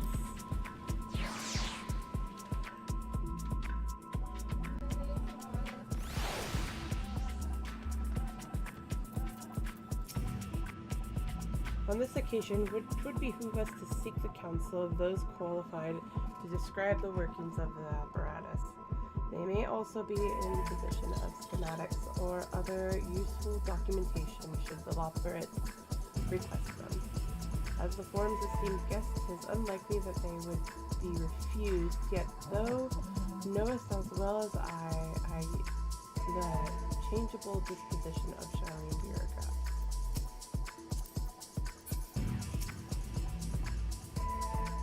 Forgive me for asking, but are we any closer to the kitchen? Come to think of it, why am I even here? Atmospheric manipulators are hardly my area of expertise. As I understand, places like Labyrinthos are the exception, rather than the rule. You don't all build enormous underground living spaces like this, surely? That was terrifying, but at the least the scenery was more pleasant than was named Garlemald. As of my first impression of Aetheris, it was far from bearable. Anyway, onwards and upwards, quite literally, as is the case here. Marvelous, simply marvelous. So this is where the magic, or science rather, takes place. The perfect environments to sustain life artificially created. The knowledge we'll gain here will be essential when we start looking for new stars for our kind to inhabit. Apparently, most of them don't even have air for you to breathe. You're all very lucky that Aetheris just so happens to provide everything you need to thrive. Or did mankind turn out the way they are because of the available resources, I wonder? Either way, it's nothing short of a miracle. Of miraculous, excuse me. And I cannot wait to see more of it.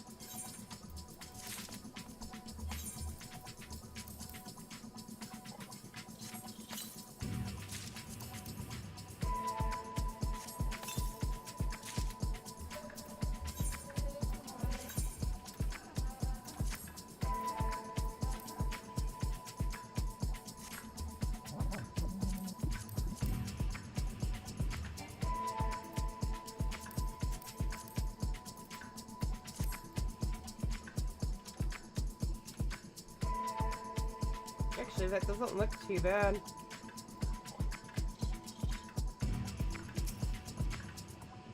On this occasion, 'twould be... Oh. I read that one already. Click on Cooking Way. This is all wonderful, I'm sure, but I was rather hoping to learn more about your nourishment provisions facilities. In other words, where is the food? I believe both the knowledge and consumables you seek may be found at Mariel Ergonomics. As I imagine, Singing and the others intend to study every conceivable facet of this apparatus. Wouldst thou be so kind as to escort our visiting culinarian? Yes, that sounds much more interesting. Hopefully I'll be able to see firsthand some of the delicacies Oriange was telling me about. Even his incredible vivid, if a bit too verbose, descriptions cannot compare to sampling them myself. Not to mention, Aetheris will soon be no more, so I must learn all I can while there is time. Let us brook no further delay.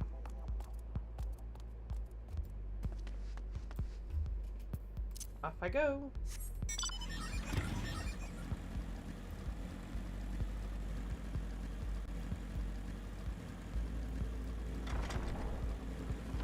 Throat's starting to hurt a little bit.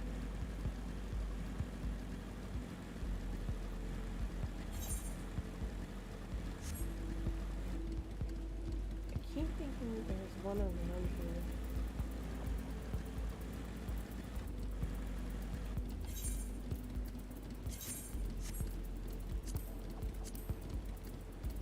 Where are you? I know you're here somewhere.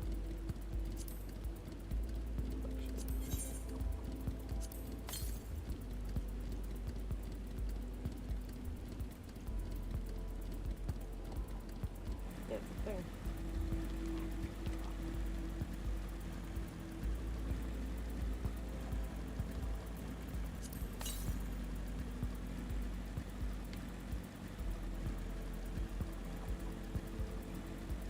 Oh, you're up there, up there. Okay, no, I'm not going after that.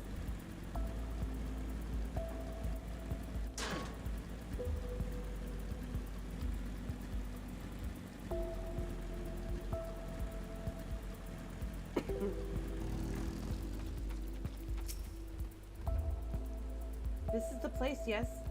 The heady aroma was enough to guide me here, and I've spotted several of the fruit and vegetables featured in our compendium. I'd dearly love to try some, but I read it that those who help themselves to a farmer's crops without permission are often caught and put into pies. Perhaps you could ask whoever's in charge if they would be willing to part with a few samples?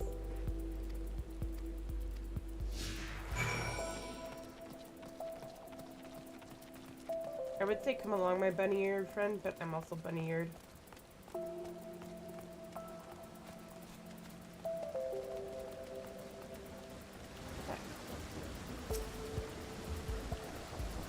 What a fine mess this is.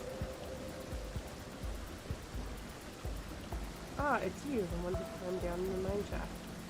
I'd show you around if I could, but I'm rushed off my feet preparing for the exodus. I'm not the only one. We've all got to find ways to do what we do down here, up there. First on the moon, then on whichever star the form decides will become our new home. All so sudden and so unreal. Don't you want to go to the moon? Well, it's better than waiting for the final day. Claim us. No matter how carefully it's all planned, we'll never be able to take every variety of flora and fauna with us. Even the ones we can take may not survive in their new environment, so many species doomed to extinction. Sorry, that's not what you came to talk about, is it? Nothing quite so dire, I assure you. We merely wish to sample a little of your produce, if we may. By all means, help yourselves. Much appreciated, my good fellow. So where to begin?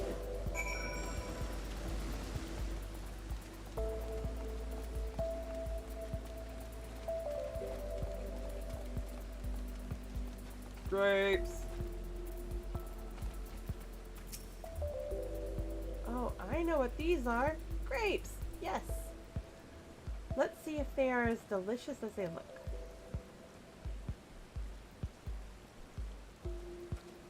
So sweet, so sour. The taste is much like a ripe philosopher's carrot, and yet the texture is entirely different. The contrast between the outer skin and the fruit within is most peculiar, though far from unpleasant. Yes, I think I'll try another. Pop. Well, that's certainly given me food for thought, though in a far less visceral manner than any philosopher's carrot. But tell me, what is your opinion of grapes? I love grapes. I brave an erupting volcano for a bunch. Meh. Grapes are delicious. Yes, they are rather Moorish, aren't they? And from what I've read, quite versatile too. Something about people stepping on them to make intoxicating beverages, as I recall. Anyway, that's enough about grapes for the time being. On to the next street.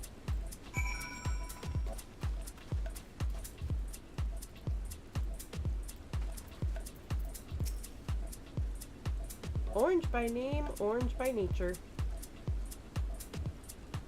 What came first, the fruit or the color? Who cares? Let's eat.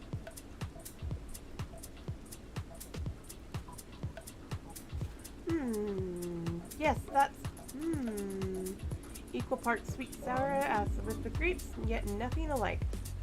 I may have to consult Oriandre about expanding on my vocabulary. I simply cannot find the words to describe it. Perhaps what I'm looking for is bitter? This is all very complicated, you know. So many flavors, so many choices, and each individual with their own personal preferences. Now I see why you all turned your nose up at the idea of eating nothing but carrots. Marvelous though they still are in my estimation, let no one say I said otherwise. But speaking of carrots, I've yet to sample any of the vegetables. Let's see what's in the field over there.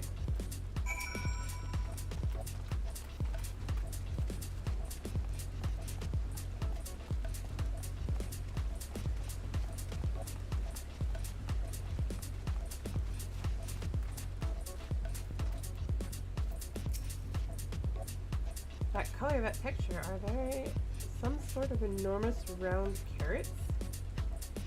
They're pumpkins. No, in any case, proper nomenclature is less of a concern than the taste.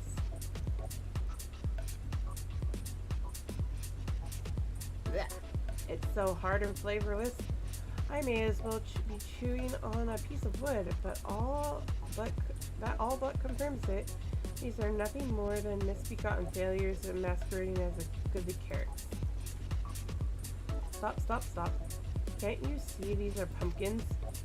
And no one with any sense would try eating them raw. You're supposed to cook them first. Do you not find it an awful bother? Far from it. Cooking is a joy unto itself. What's more, it broadens the range of ingredients that we may safely eat. But above all else, cooking allows us to draw out the full potential of our produce. Pumpkin stew has been one of my favorite dishes for as long as I can remember. And perhaps even these hearty blocks of plant matter can become as delicious as the orange I sampled. I wonder though, if there is anything even more delicious, how about that yellow fruit over yonder? This is funny if I remember correctly. I love this. You're not supposed to eat it raw. What a wondrous fragrance. With luck, it'll have the flavor to match. As I've no idea how these are eaten, I'll just bite into it. Nope. Bad idea. My tongue, is this poison? A lemon? You mean it's supposed to taste like this? How can something so similar to an orange be so revolting? It may be some time before my palate recovers from this ordeal. As such, I had best call an end to this round of sampling. Let's say our farewells and return to the others.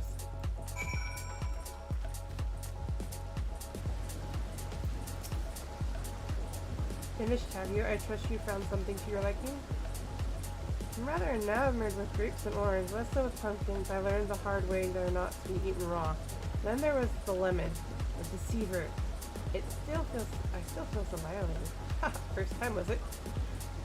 I'd hate for you to leave with a bad taste in your mouth, in more ways than one. So I'll give you this lemon muffin I baked. If this doesn't change your opinion, nothing will. More lemon? Have I not suffered enough? Nevertheless, it would be remiss of me to spurn this opportunity. Oof.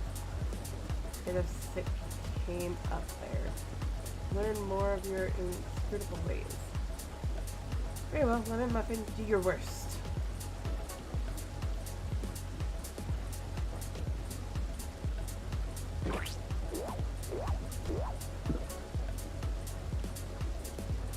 This is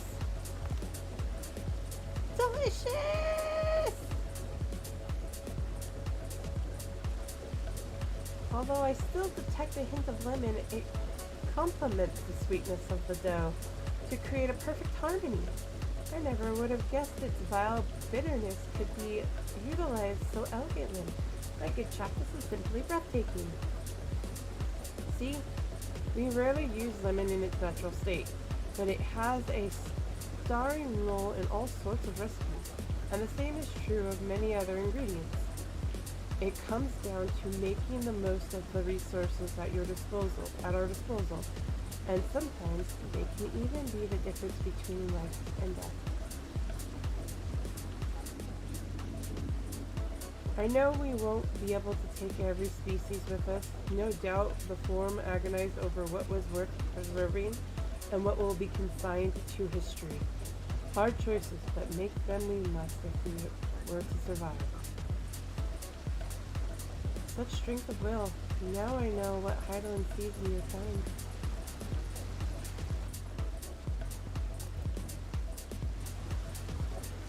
Mankind, the Loporrits, we were both born from the accumulated knowledge of the ancients. They learned all there is to learn about the nature of sentient life, and the fates of the stars themselves.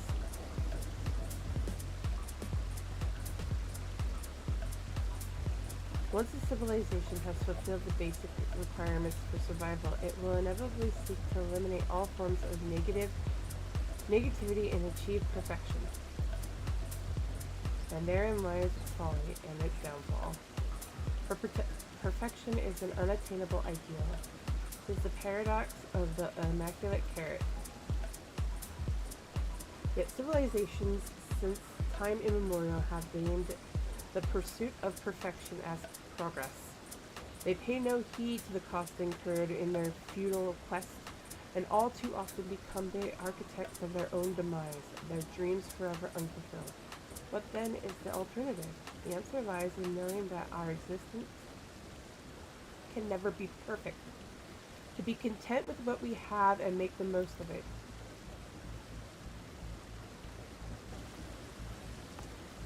When life gives you lemons, make lemon muffins.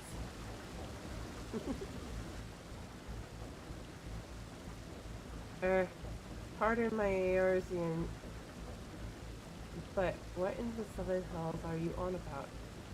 And who are you anyway? Cooking Way, at your service. I'm here to help prepare for the trip to the moon. And once you get there, you'll be able to try my carrots. I've been growing all different kinds. But don't worry, there'll be more room for your crops too. We'll work together to preserve as many aetherial species as possible. If you're up to the challenge. Yes, of course, I look forward to it. Well, this has all been highly productive. Probably. Let's go and see if Ariandre and the others have run out of the machinery to inspect, shall we?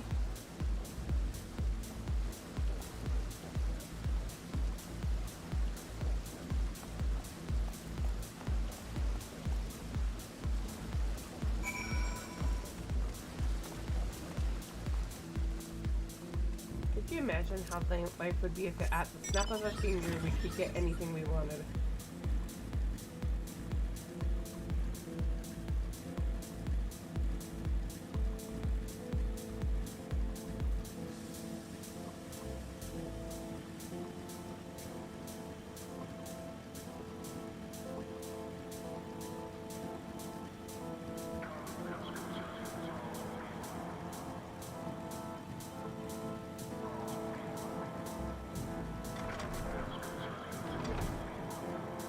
Sorry for the tire marks on the floor.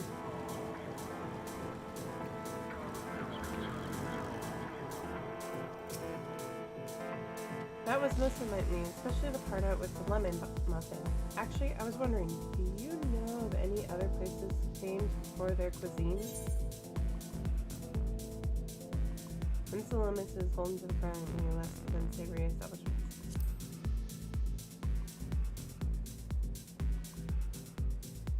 Good that I had the time to visit. The more I learn of Atheris, the more I wish we could spare it from the final days.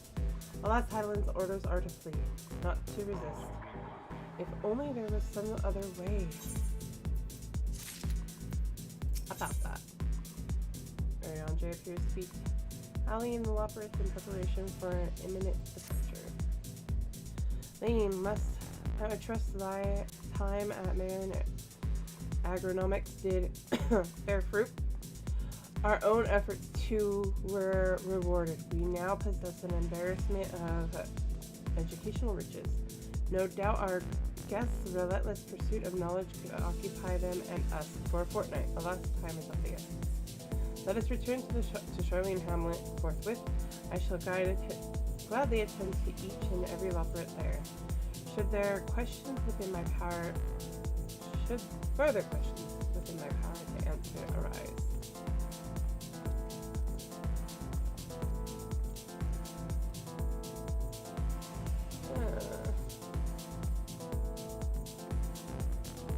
Aww.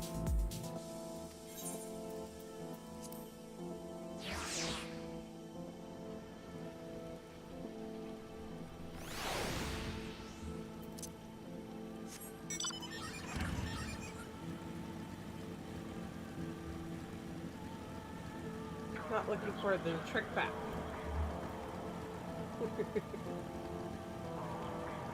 Doesn't want to get beat up. Oh no, my voice. The yelling and screaming at a Blue Man Group concert.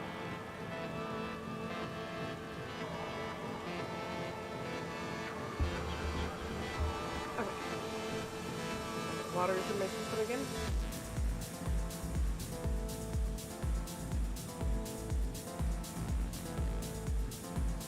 Bottle operate.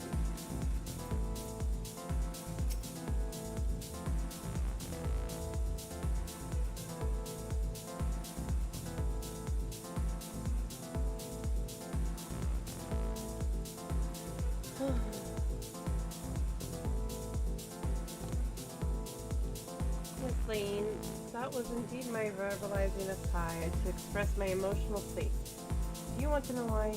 Because I saw the reconstructed environment data for Theris at Logisticon Alpha, that's why. A forest so lovely and so leafy. Yes, and hi, ADC0. I am a Gunbreaker main. But bunny, so Gunbreaker. I like that. Welcome in. How fare you today? Are all your forests like that? Black Shadow is quite leafy.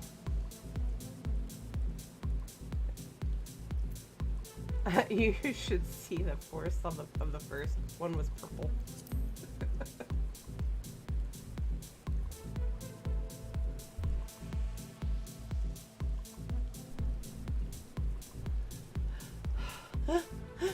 I say, with a star so wonderful, it comes as no surprise that you're reluctant to leave it behind. I was a fool to think otherwise, to assume that the moon was something worth being proud of. How ridiculous we must seem to you, trying so hard yet achieving so little. Not at all. Thy works are no less worthy of their uniqueness. I thought I heard tiny voices. Ingrid!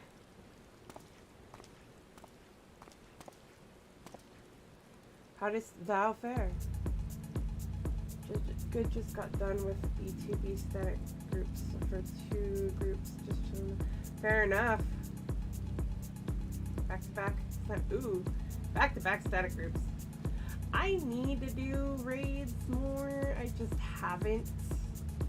Partially because I can't find a static group because the only days I'm open are weekends, pretty much. So that makes it hard. Because a lot of the people I know work over the weekends. Or it's late, like now.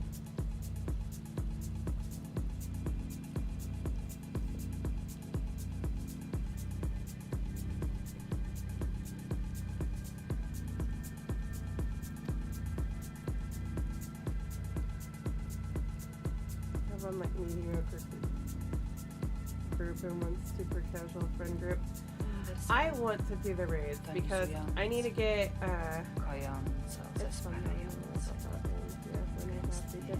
fair enough. I've thought about doing PF, but I heard PF for 5 to 8 is terrible.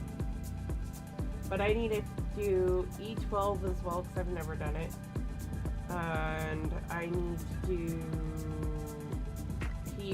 P4 since I don't have that mount, and I need to do P5 through 8. Also, must go raid Danger Noodle. My Danger Noodle was stolen from me.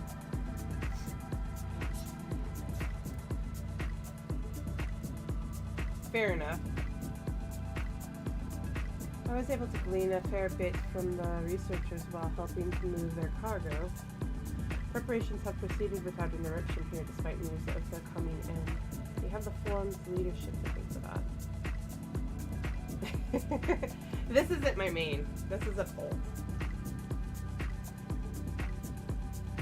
My main actually is the ninja main. Which I probably will be switching to that after I get done with this cutscene. I mean, or probably this one. Because I need to do a few things. I'm a cat girl. That doesn't mean people aren't worried though. Quite the opposite. Knowing disaster could strike at any moment, they hurry to complete their work. Equally aware that a single error could be the difference between life and death. And we can hardly tell them there's no cause for concern. Right? Also, I couldn't come up with anything creative. Not really. Perhaps not. Though, aided by our quickly growing ways, we may yet find other ways to lighten their burden. Me, be of use to people? I'm honored that you would think me so capable, but I'm not sure that I'm up to the challenge.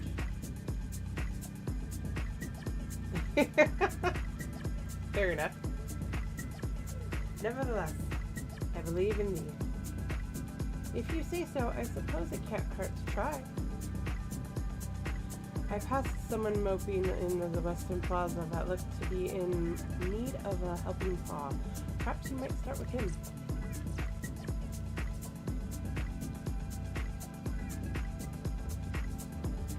Tis a good place as any. Come.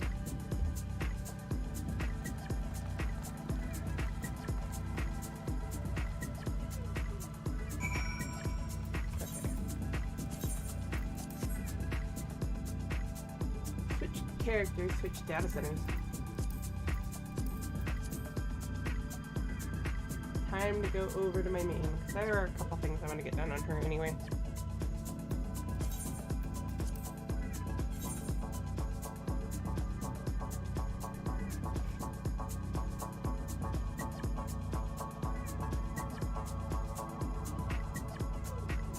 I'm in Reaper right now, but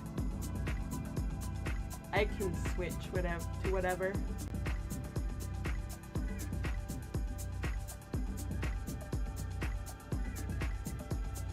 I need to get more practice with Reaper.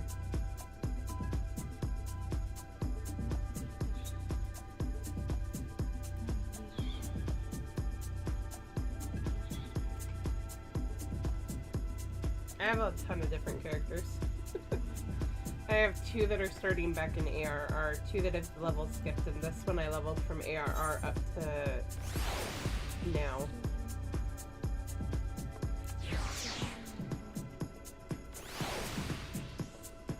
Hi, Odin.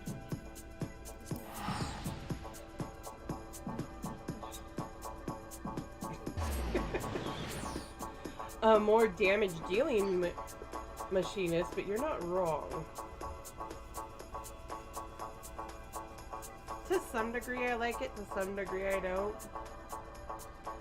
I can feel that there's some bugs that need to be worked out, a lot of them. Hello, Ian. Or Ian lookalike.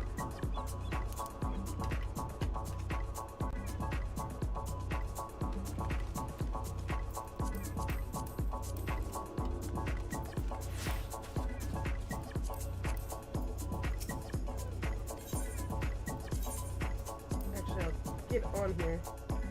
I love my ninja. I love it, love it, love it. Actually, now that I think about it, I'll do my island stuff next.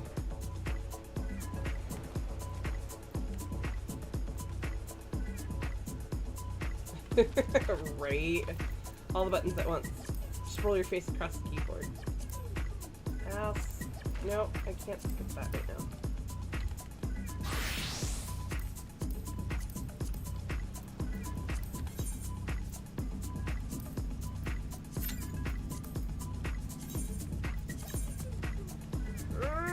I need to get to here. That's all I need to do.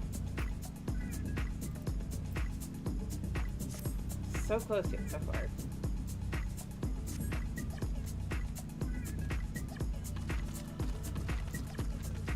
Like, I'm not kidding, I have all the classes all done.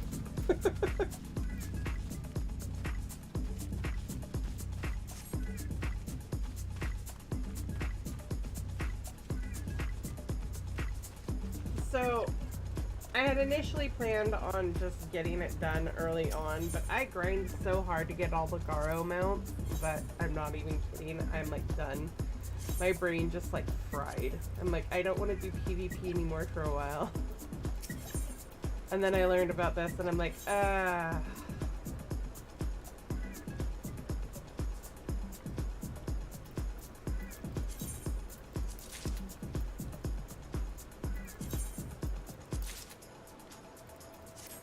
Yeah, I've regretted it a lot myself.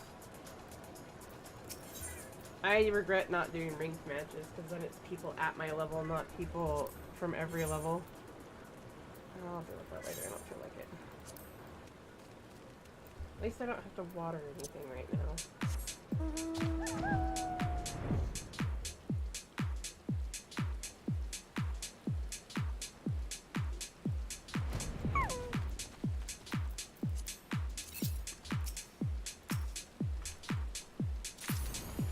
I actually need to start doing my roulettes with Lane, my gunbreaker. But the thing is, I need to go unlock the rest of the roulettes. She has a lot of... Oh, thank you for the follow! Thank you so much. We would make Crystal and CC last season. The queue time started taking too long. I just gave up. I don't blame you for that. I really don't. Crystal and Conflict is fun. I do like it. It just... I'm way too competitive for my own good.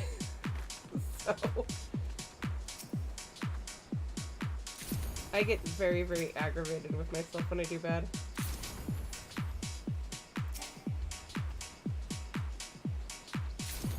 Hopefully.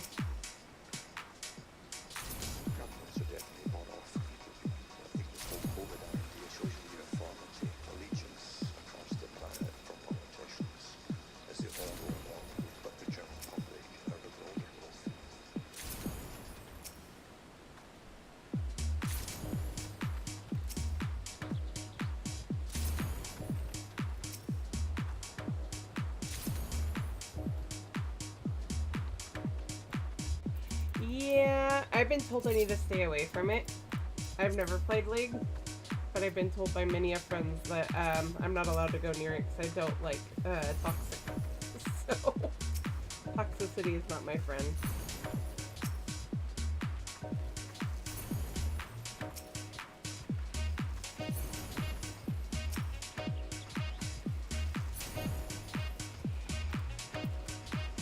Yeah, I've heard that a lot.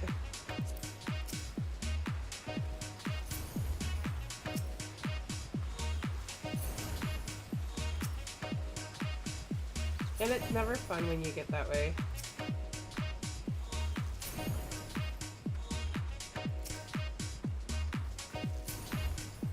Yep. If you're not having fun, it's really not worth it. Especially if you're dealing with people who are like, why'd you do that? Why didn't you do this? Telling you how to play and stuff like that. No. Just no. Governments are definitely bought off.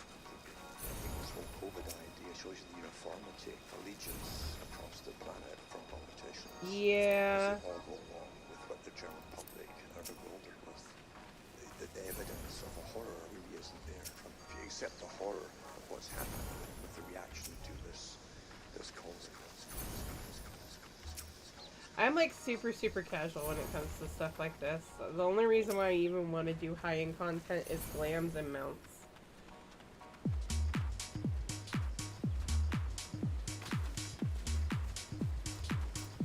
So for me, getting all super needy on perfecting how I play, I only want to get good enough so that I'm not holding everybody back. That's it.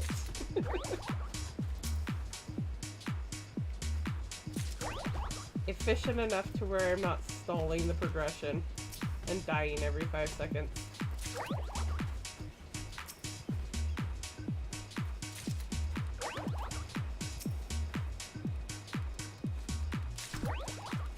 But other than that, I'm not for the super perfect rotation or anything like that. As a matter of fact, I can't be, because I always end up messing up my rotation.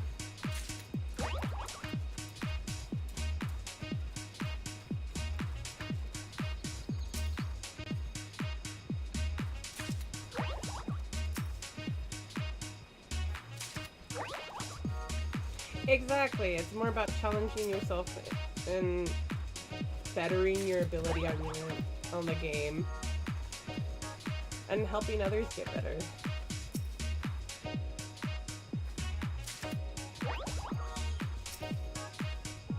Also, especially if you have a group that you work well with, learning how to work with that group is also a challenge in of itself.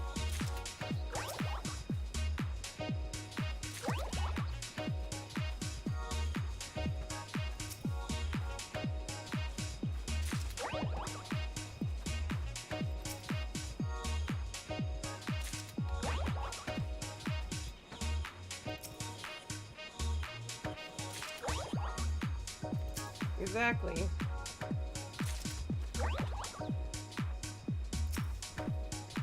I mean, I will never claim to be the most efficient ninja. Not ever.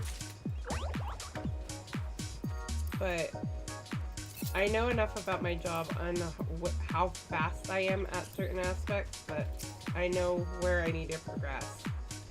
Like, I've progged to Ifrit on Ulu. It's been a while, so I need to do it again.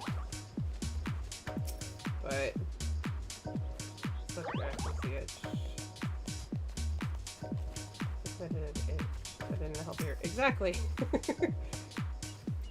And if it's the right kind of group, they're all in the same boat, so it don't matter. Until, you know, you have the same person making the same mistake 5 times, a million times in a row, then everybody's getting annoyed. I want to, because there's a couple of things from Ulu I want to get. I want to get UCOB done, I want to do T, I want to do them all. And to be fair, this is the only game I've ever actually wanted to get into high-end content for.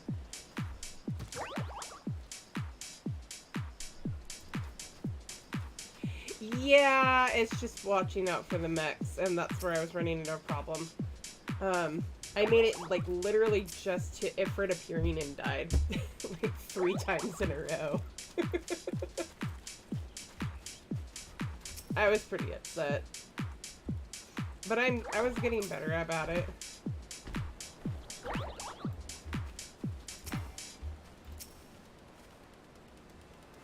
Part of my problem, and I'm willing to admit it, and I'm really willing to admit it, is literally I always forget to use my dash. The one thing that would help me out a lot, and I forget to use it all the time. And I'm not fast enough to run from where I'm at to the safe spot. I need to use it. Right? Enough time and somebody with enough patience.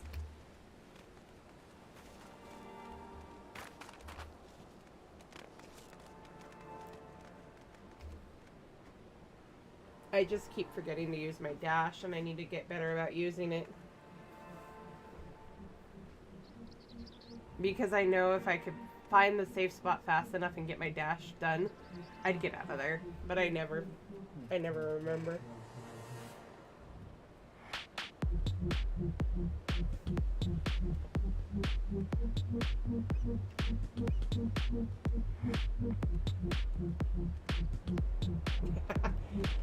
Yeah, I want to do E12. It's easier now, but I still want to do it. A, for completion's sake, and B, because I want them out.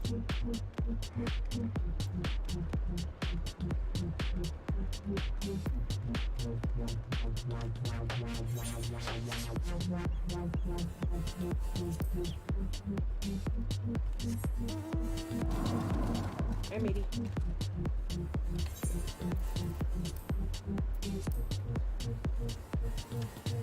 I still haven't used that yet.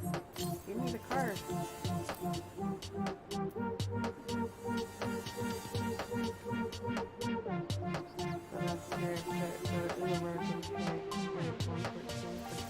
Nice! Congrats!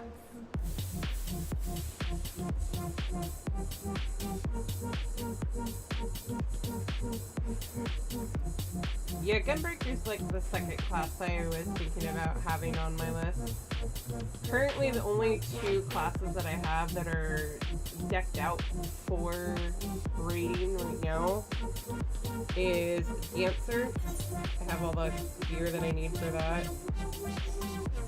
And, oh, that one's not, but neither here nor there. And my ninja. Those are the only 2 that are geared out. And that one needs to get some mills back.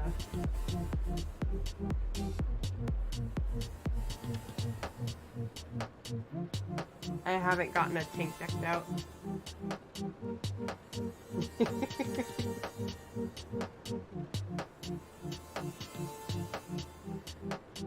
Yeah, I've heard dancers are the preferred between the 3 ranged right now.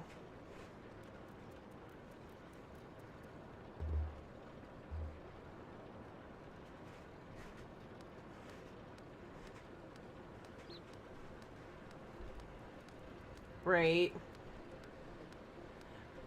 Each game, though, has their ups and downs. They all do. I can't tell you how many games I've seen. I'm like, I like this from this one, this from this one, this from this one. Can we mish it? Like, I want to try other jobs, but there just isn't enough loot and tomes to go around. Right?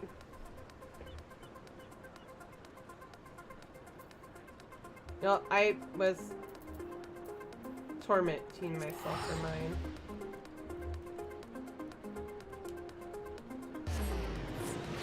Oh yeah. The only other game that I found that I really, really enjoyed playing for the most part when it comes to MMOs is Star Wars. Just because I like how that game plays, how it feels, but you don't get to play all the classes on one character.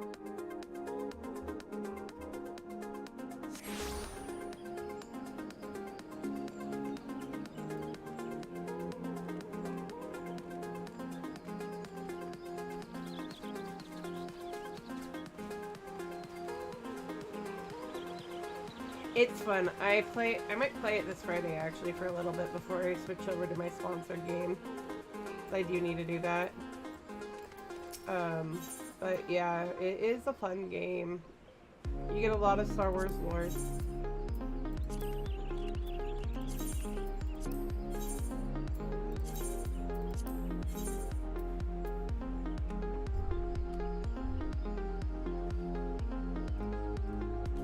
But I did hear a lot of Star Wars people came over to Final Fantasy. The one thing that I will say though that I did like about Star Wars is that you weren't strictly limited to marrying other players, you could marry NPCs. But, I mean, that's a small token, I guess.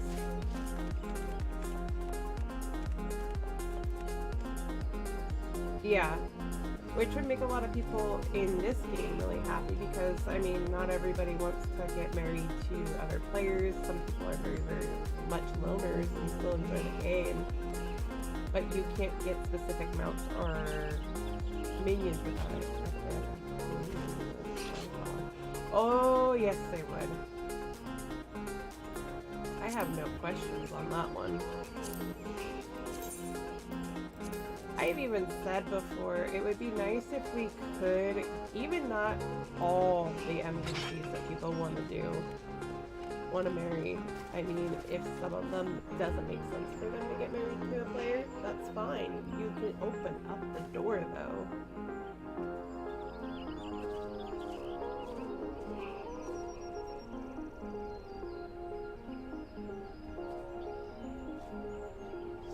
Like, for example, I'm going to use him because, for obvious reasons, he shouldn't be on the list of go ahead, is Horsefant.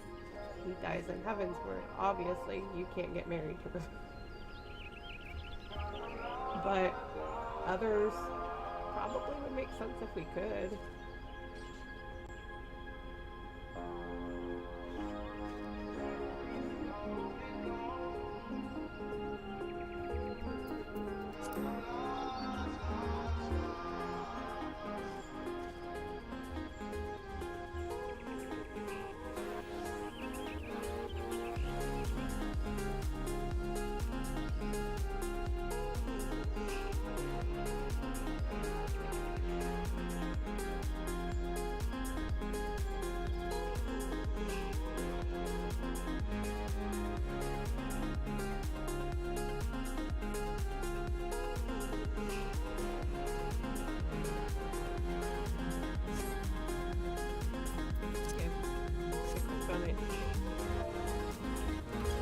One of the things I did love coming in here was that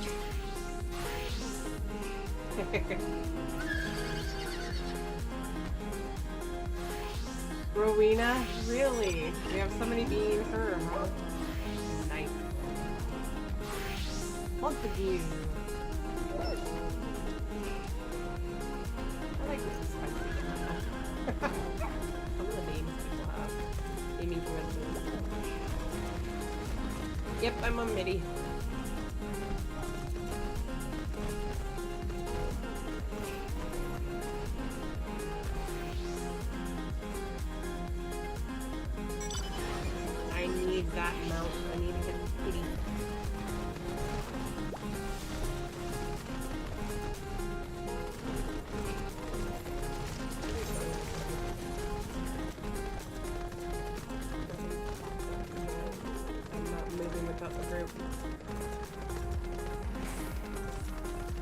no suicide.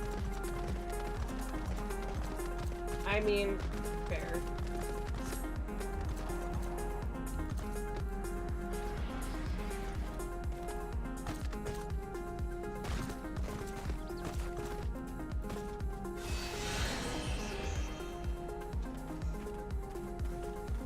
Oh no.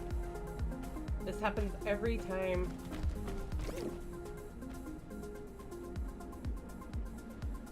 I'm gonna stand back.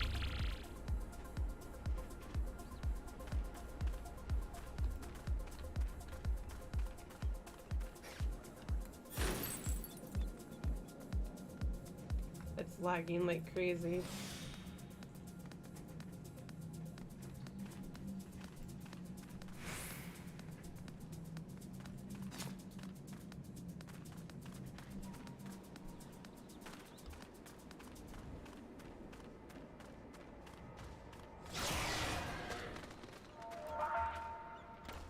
There we are. I couldn't even see him, and that's the problem.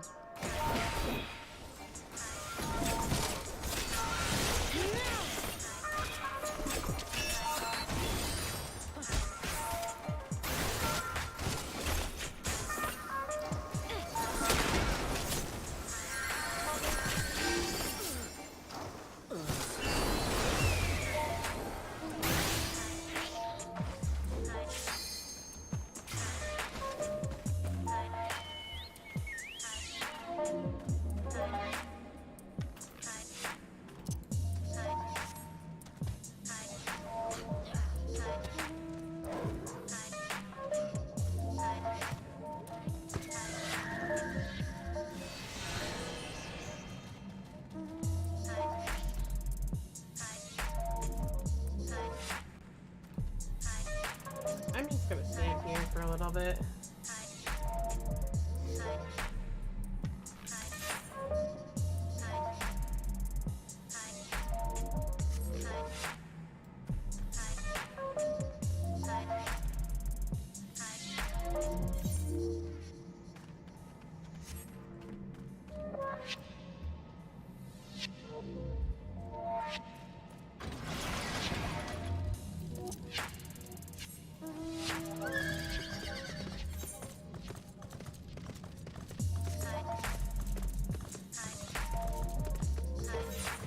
Oh my gosh, people stop being toxic.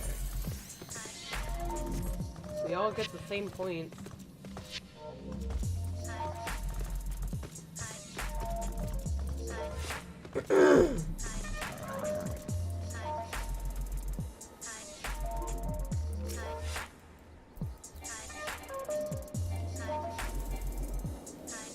This is half the reason why I hate it.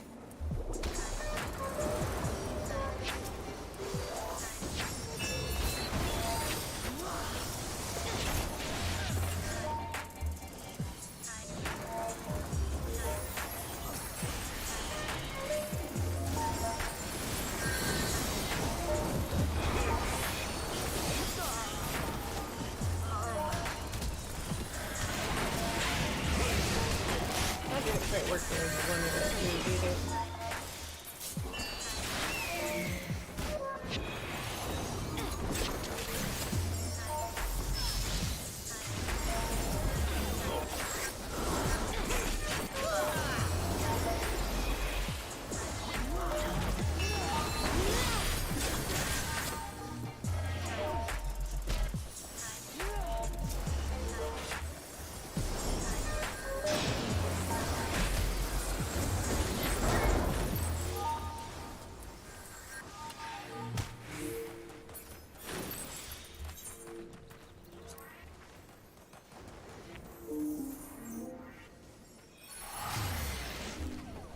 Reload.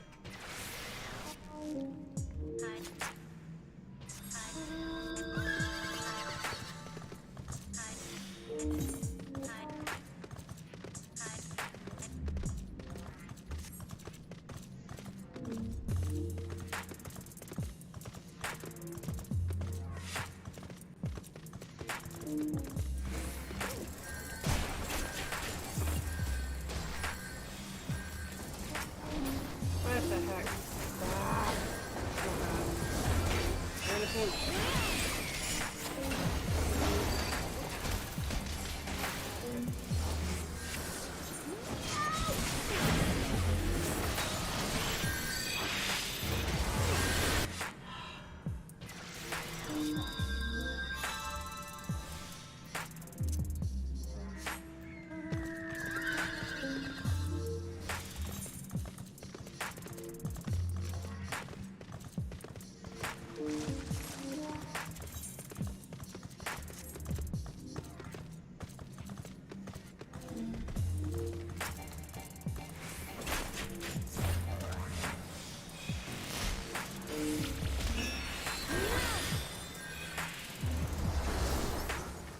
of there.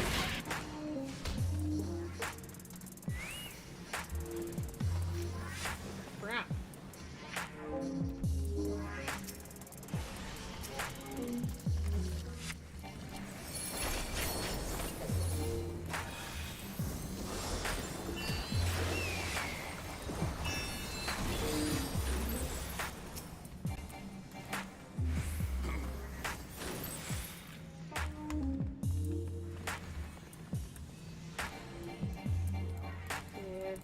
Me.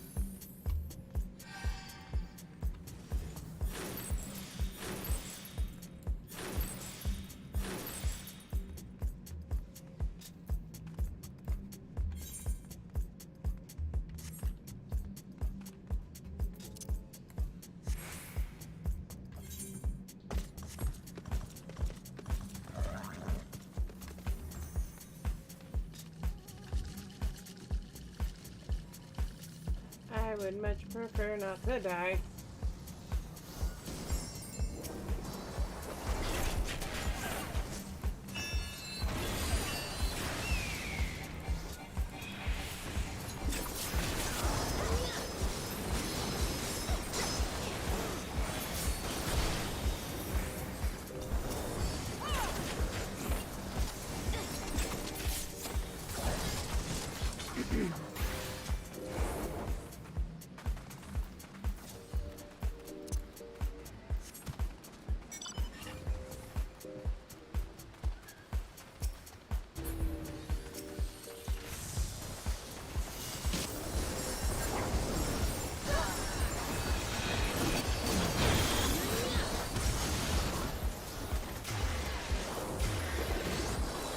Yeah.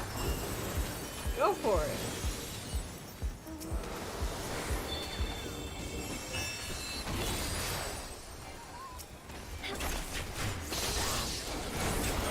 Let me get out of that stuff.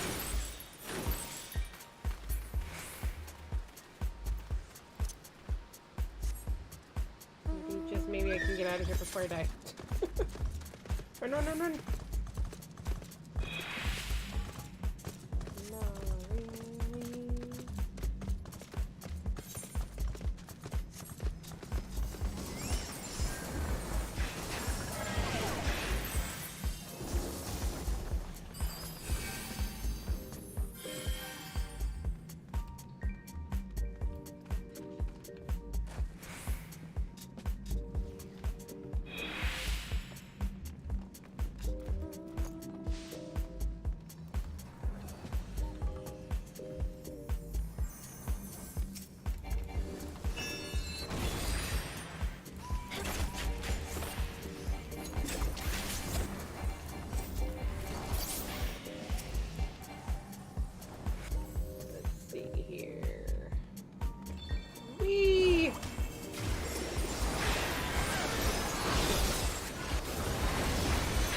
There we go. Now I'm not lagging so bad. Holy crap.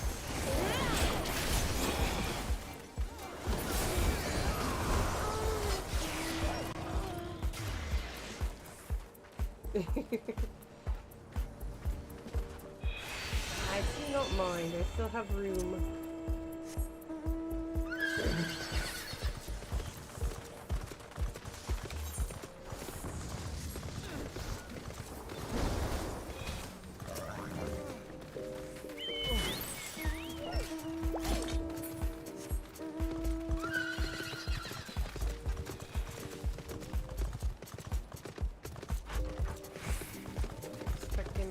that way.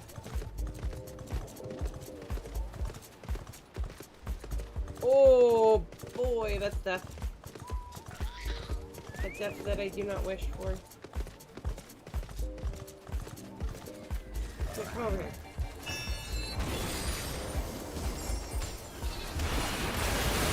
No, no, no, no, no, no, no. Ow. I got it anyway. I died anyway.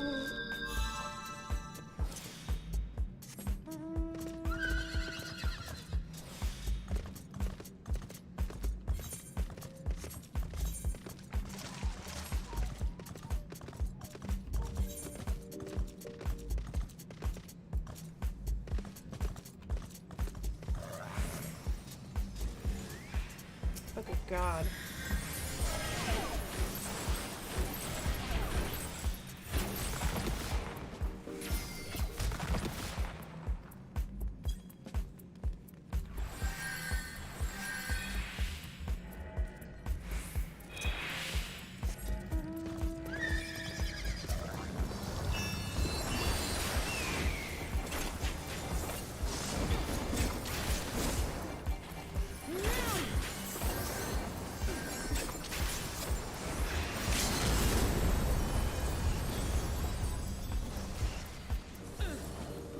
May not have gotten all of them.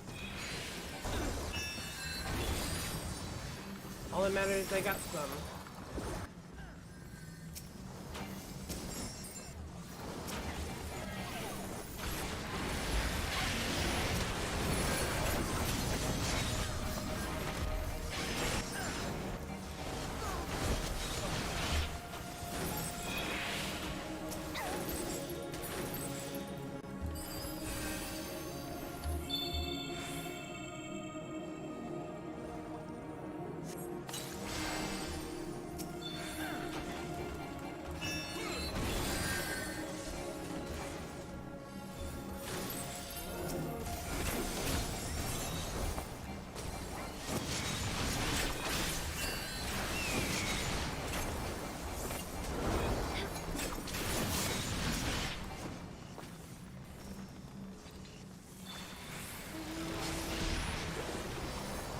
Oh, come on, we were ahead, guys. Come on.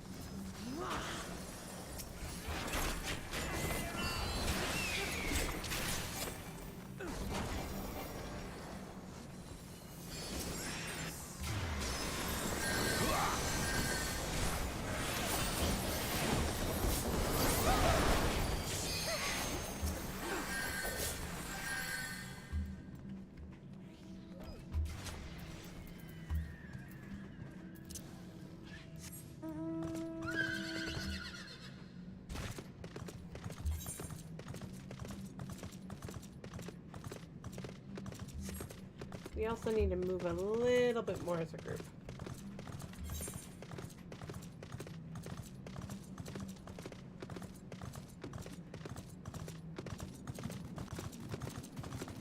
Moving it as a group would be a bit more helpful.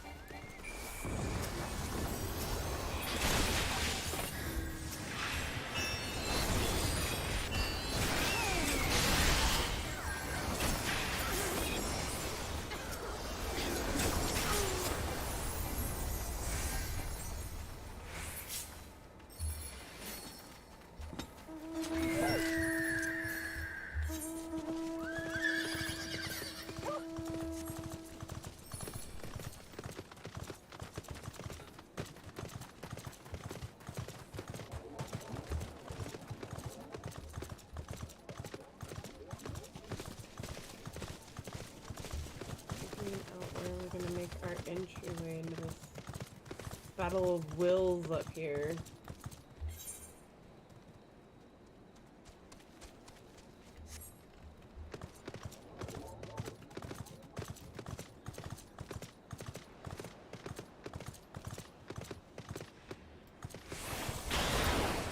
How did I know you were gonna do that?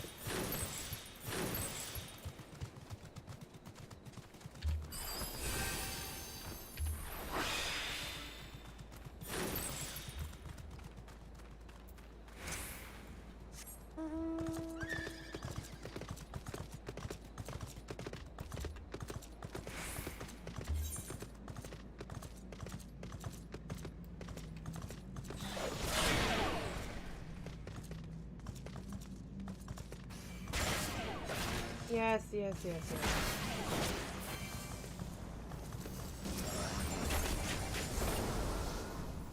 Hooray! We won.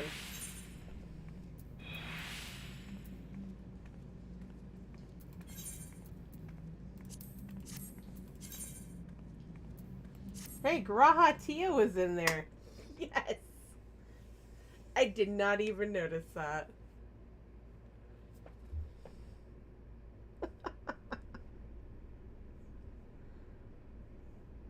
Yay. I'll take the win. For sure.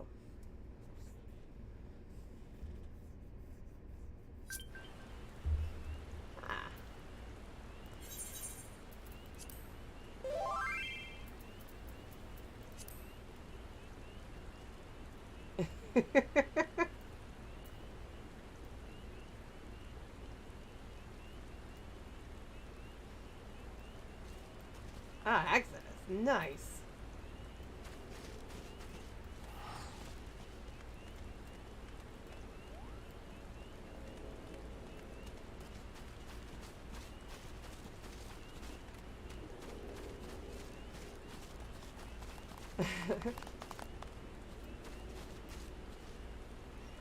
Probably not. Probably not. Alrighty. Mom, it's me. Love it. Love it. Love it. Love it.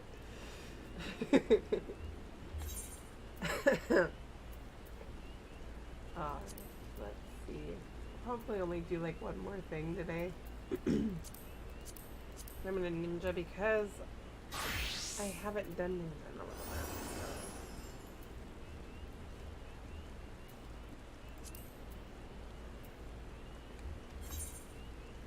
So I still have a ways to go on that one.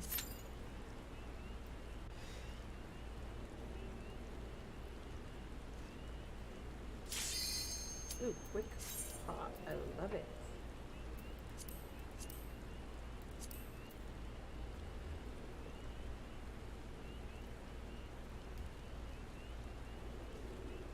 Yeah, because I work earlier in the day, so I have to be.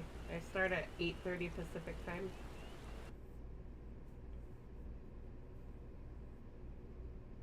But I'll actually have to call it here soon, partially because my voice is trying to give out, but also because I still have work tomorrow. Oh, this will be fun. Okay, this one I'll actually pause the music, because I actually like the music for this one.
play with fire.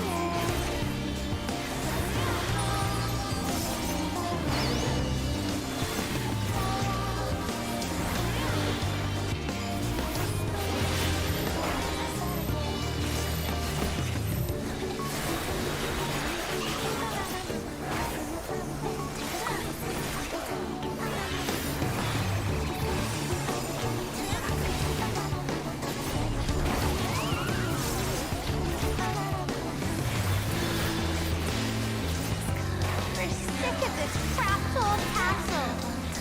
Let's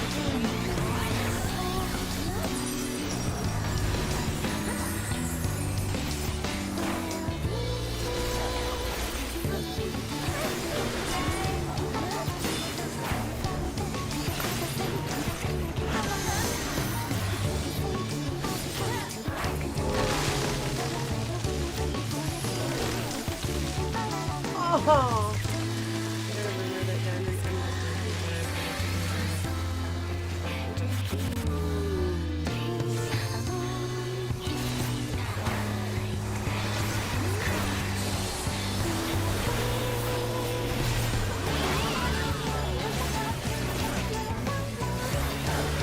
I've seen Tanya before. I like that.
Bigger's better.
Dance like the leaves on the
Come in, everybody. Welcome to the garden.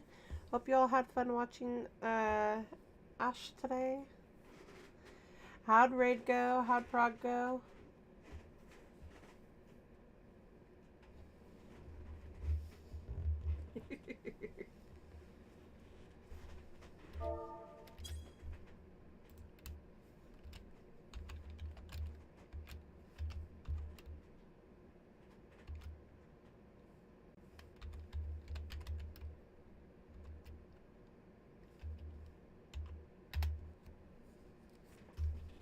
There we go. Hi, Tyron. How are you doing? Welcome in.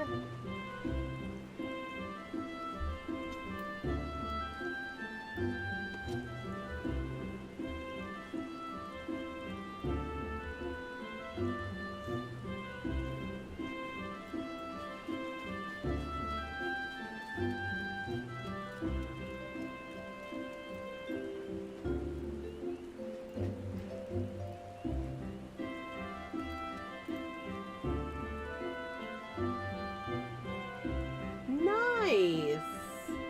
Congrats!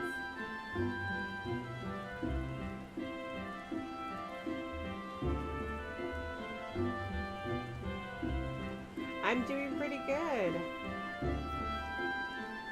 I might do one more run then, since I just got raided. Do one more thing. I don't know what I'm gonna do, but I'll do one more thing. Getting late. I'm getting tired. What shall we do? What shall we do?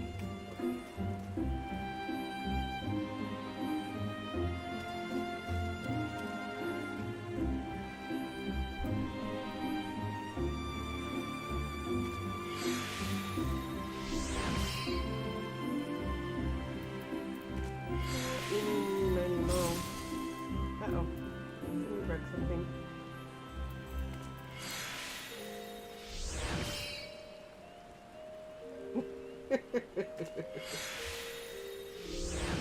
Do all your roulettes again. One final thing. Right? I just did trials and I did frontline earlier, so...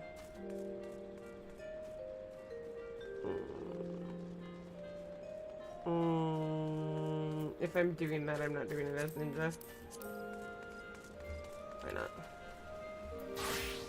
Think it.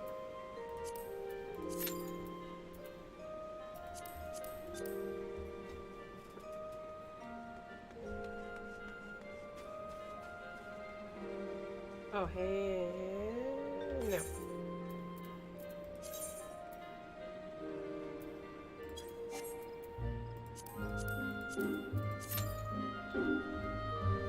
I'll take 6 minutes.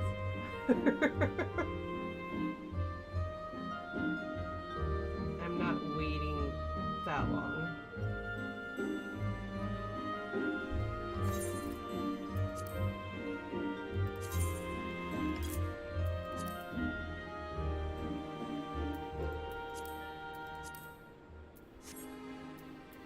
Hey, Aki, I just saw that. How are you, Aki? I'm blind today. Part of that might be because I don't have my glasses on. Welcome in.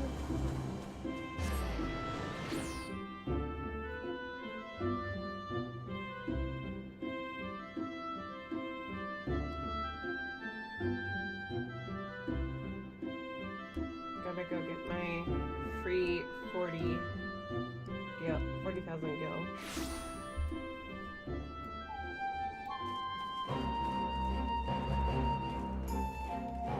Wind up, Emmerich.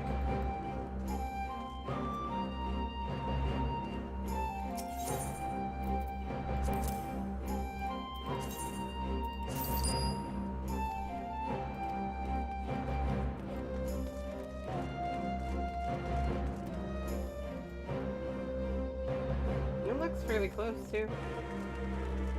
Love it. Love it, love it. Something else. I don't know why I thought that. Alright.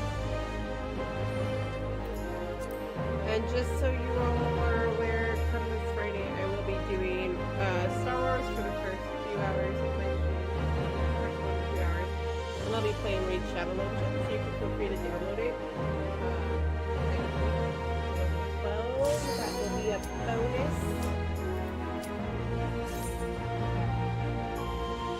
is a pretty fun game. I have played it before. It's been a while, but I did enjoy it the last time I played it. So. But that was on my phone. I never played it on my computer.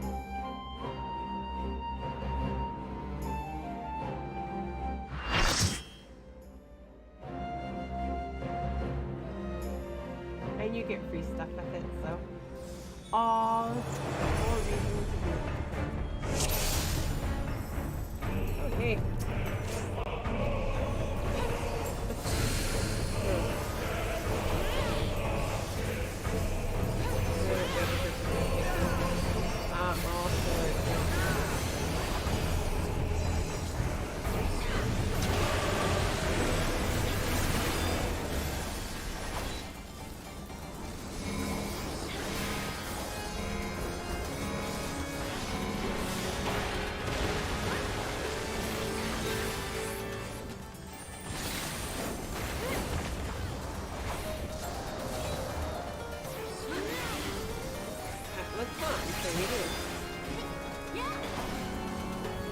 This fight was a pain in the ass.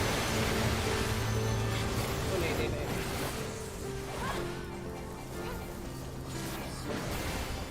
Cool, not moving. Me not.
not?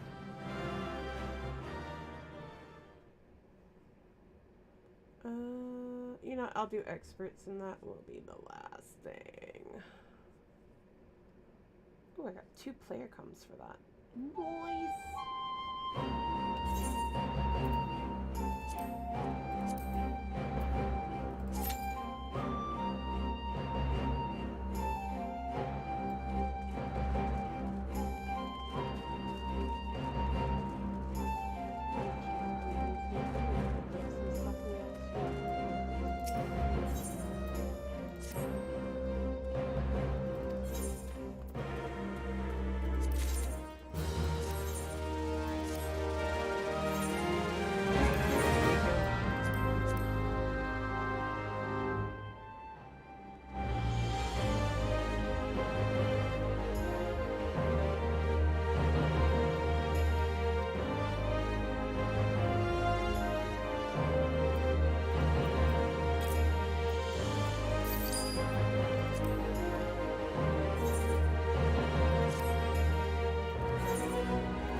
How much gil do you actually have?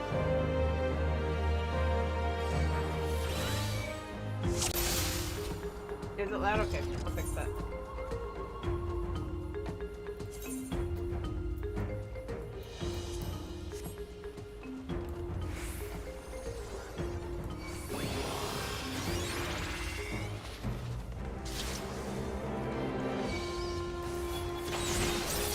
Uh-huh. Why do I not believe you?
You're a crafting machine, my friend.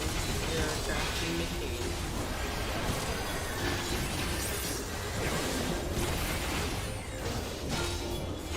Actually, I meant to ask Ash. Not that I probably don't have somebody here who could do it.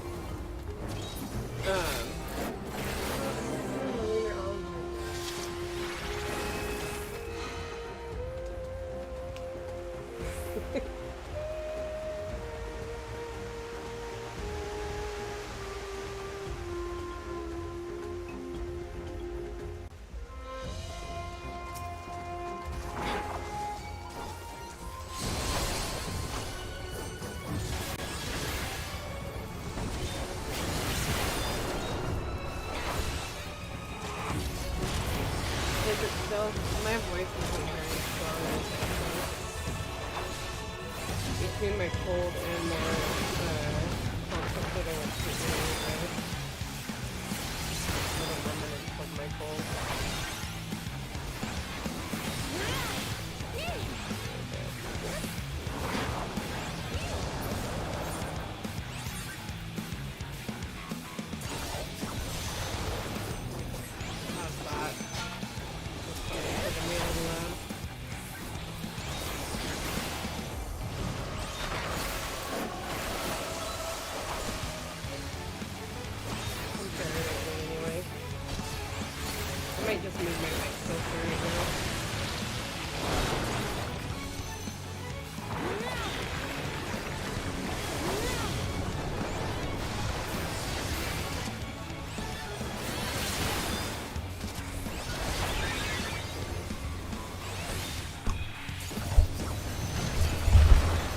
Sorry about that.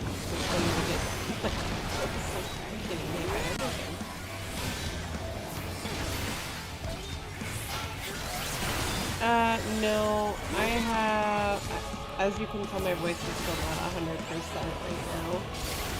And earlier today we went and saw a Blue Man Group concert, so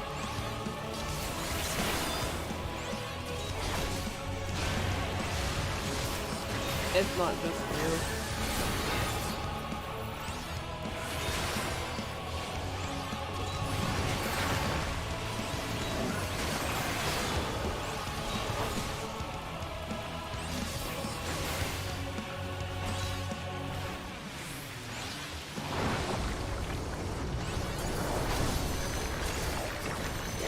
I mean, I'm mostly over whatever I caught last week, but I just not 100%.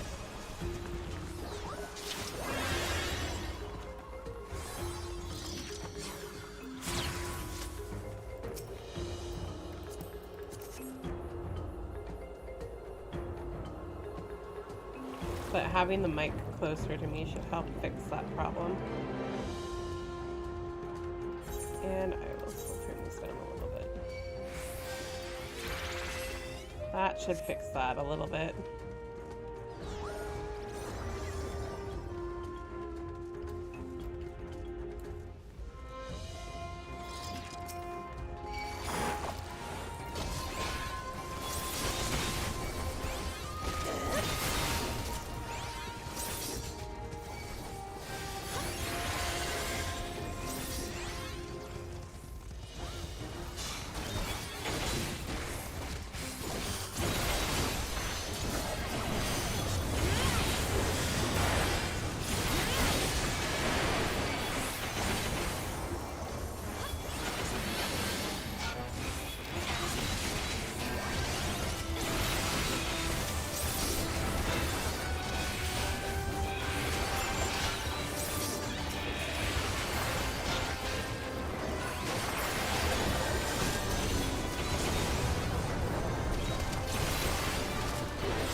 Okay.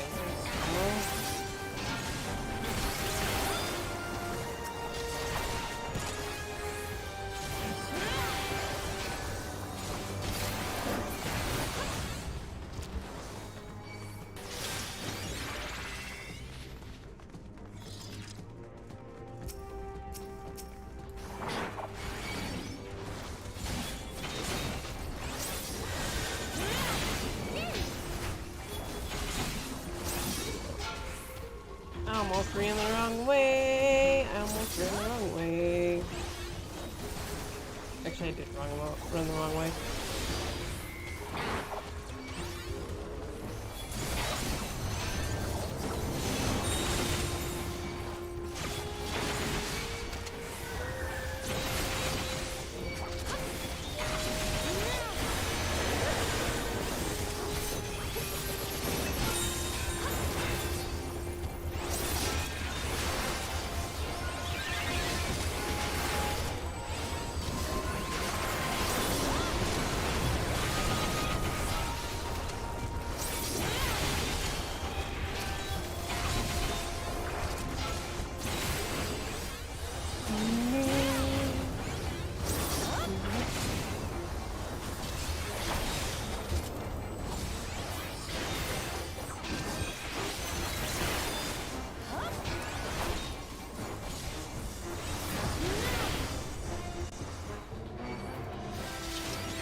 This part.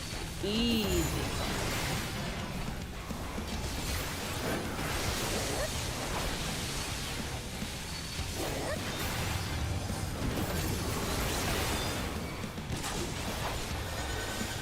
I feel like I'm short.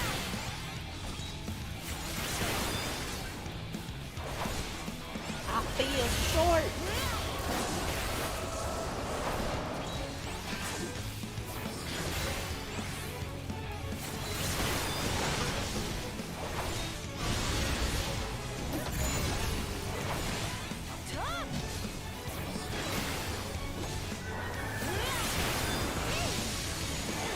I was almost in the wrong spot.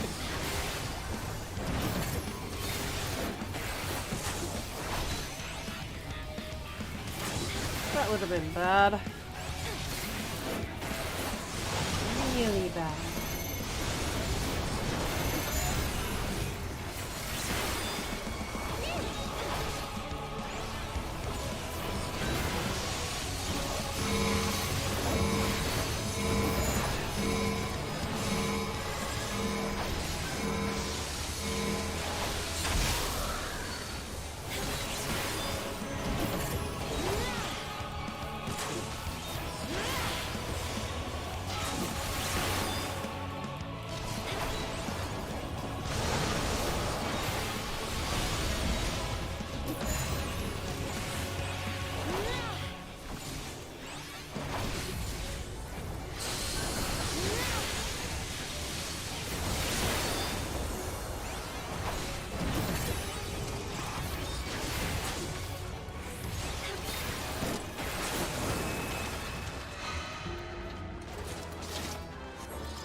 Oh, goodness gracious. I want all the yawns right now.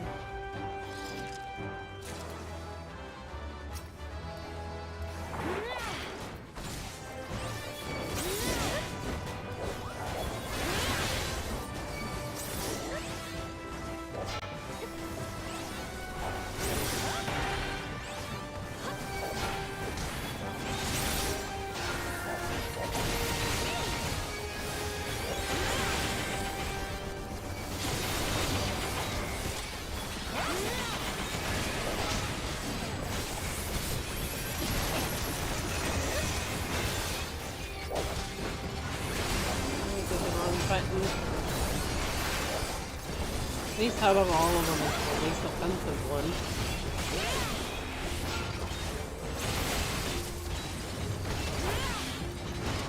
Accidentally hit Hologram.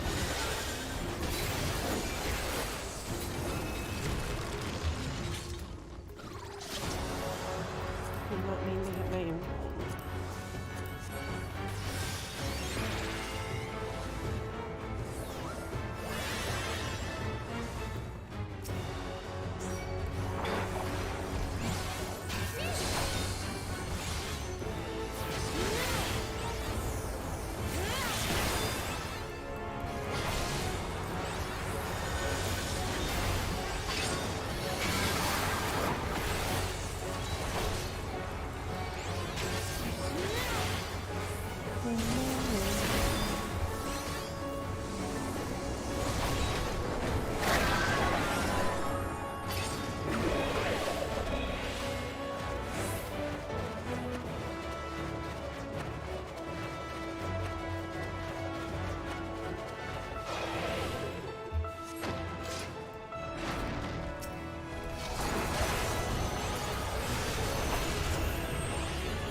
Got him.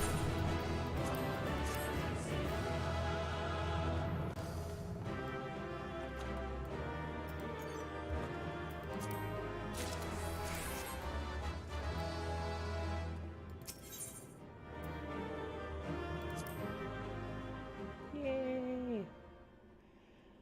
Alright, well, I know it was a short one, or short-ish, but I have to pass Suga.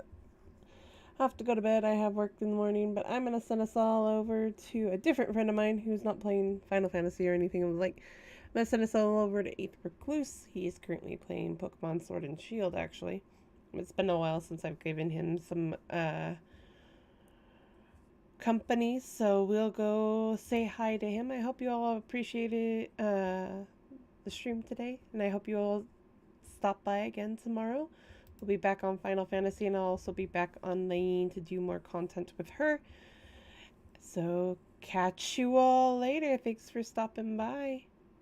Have a good night.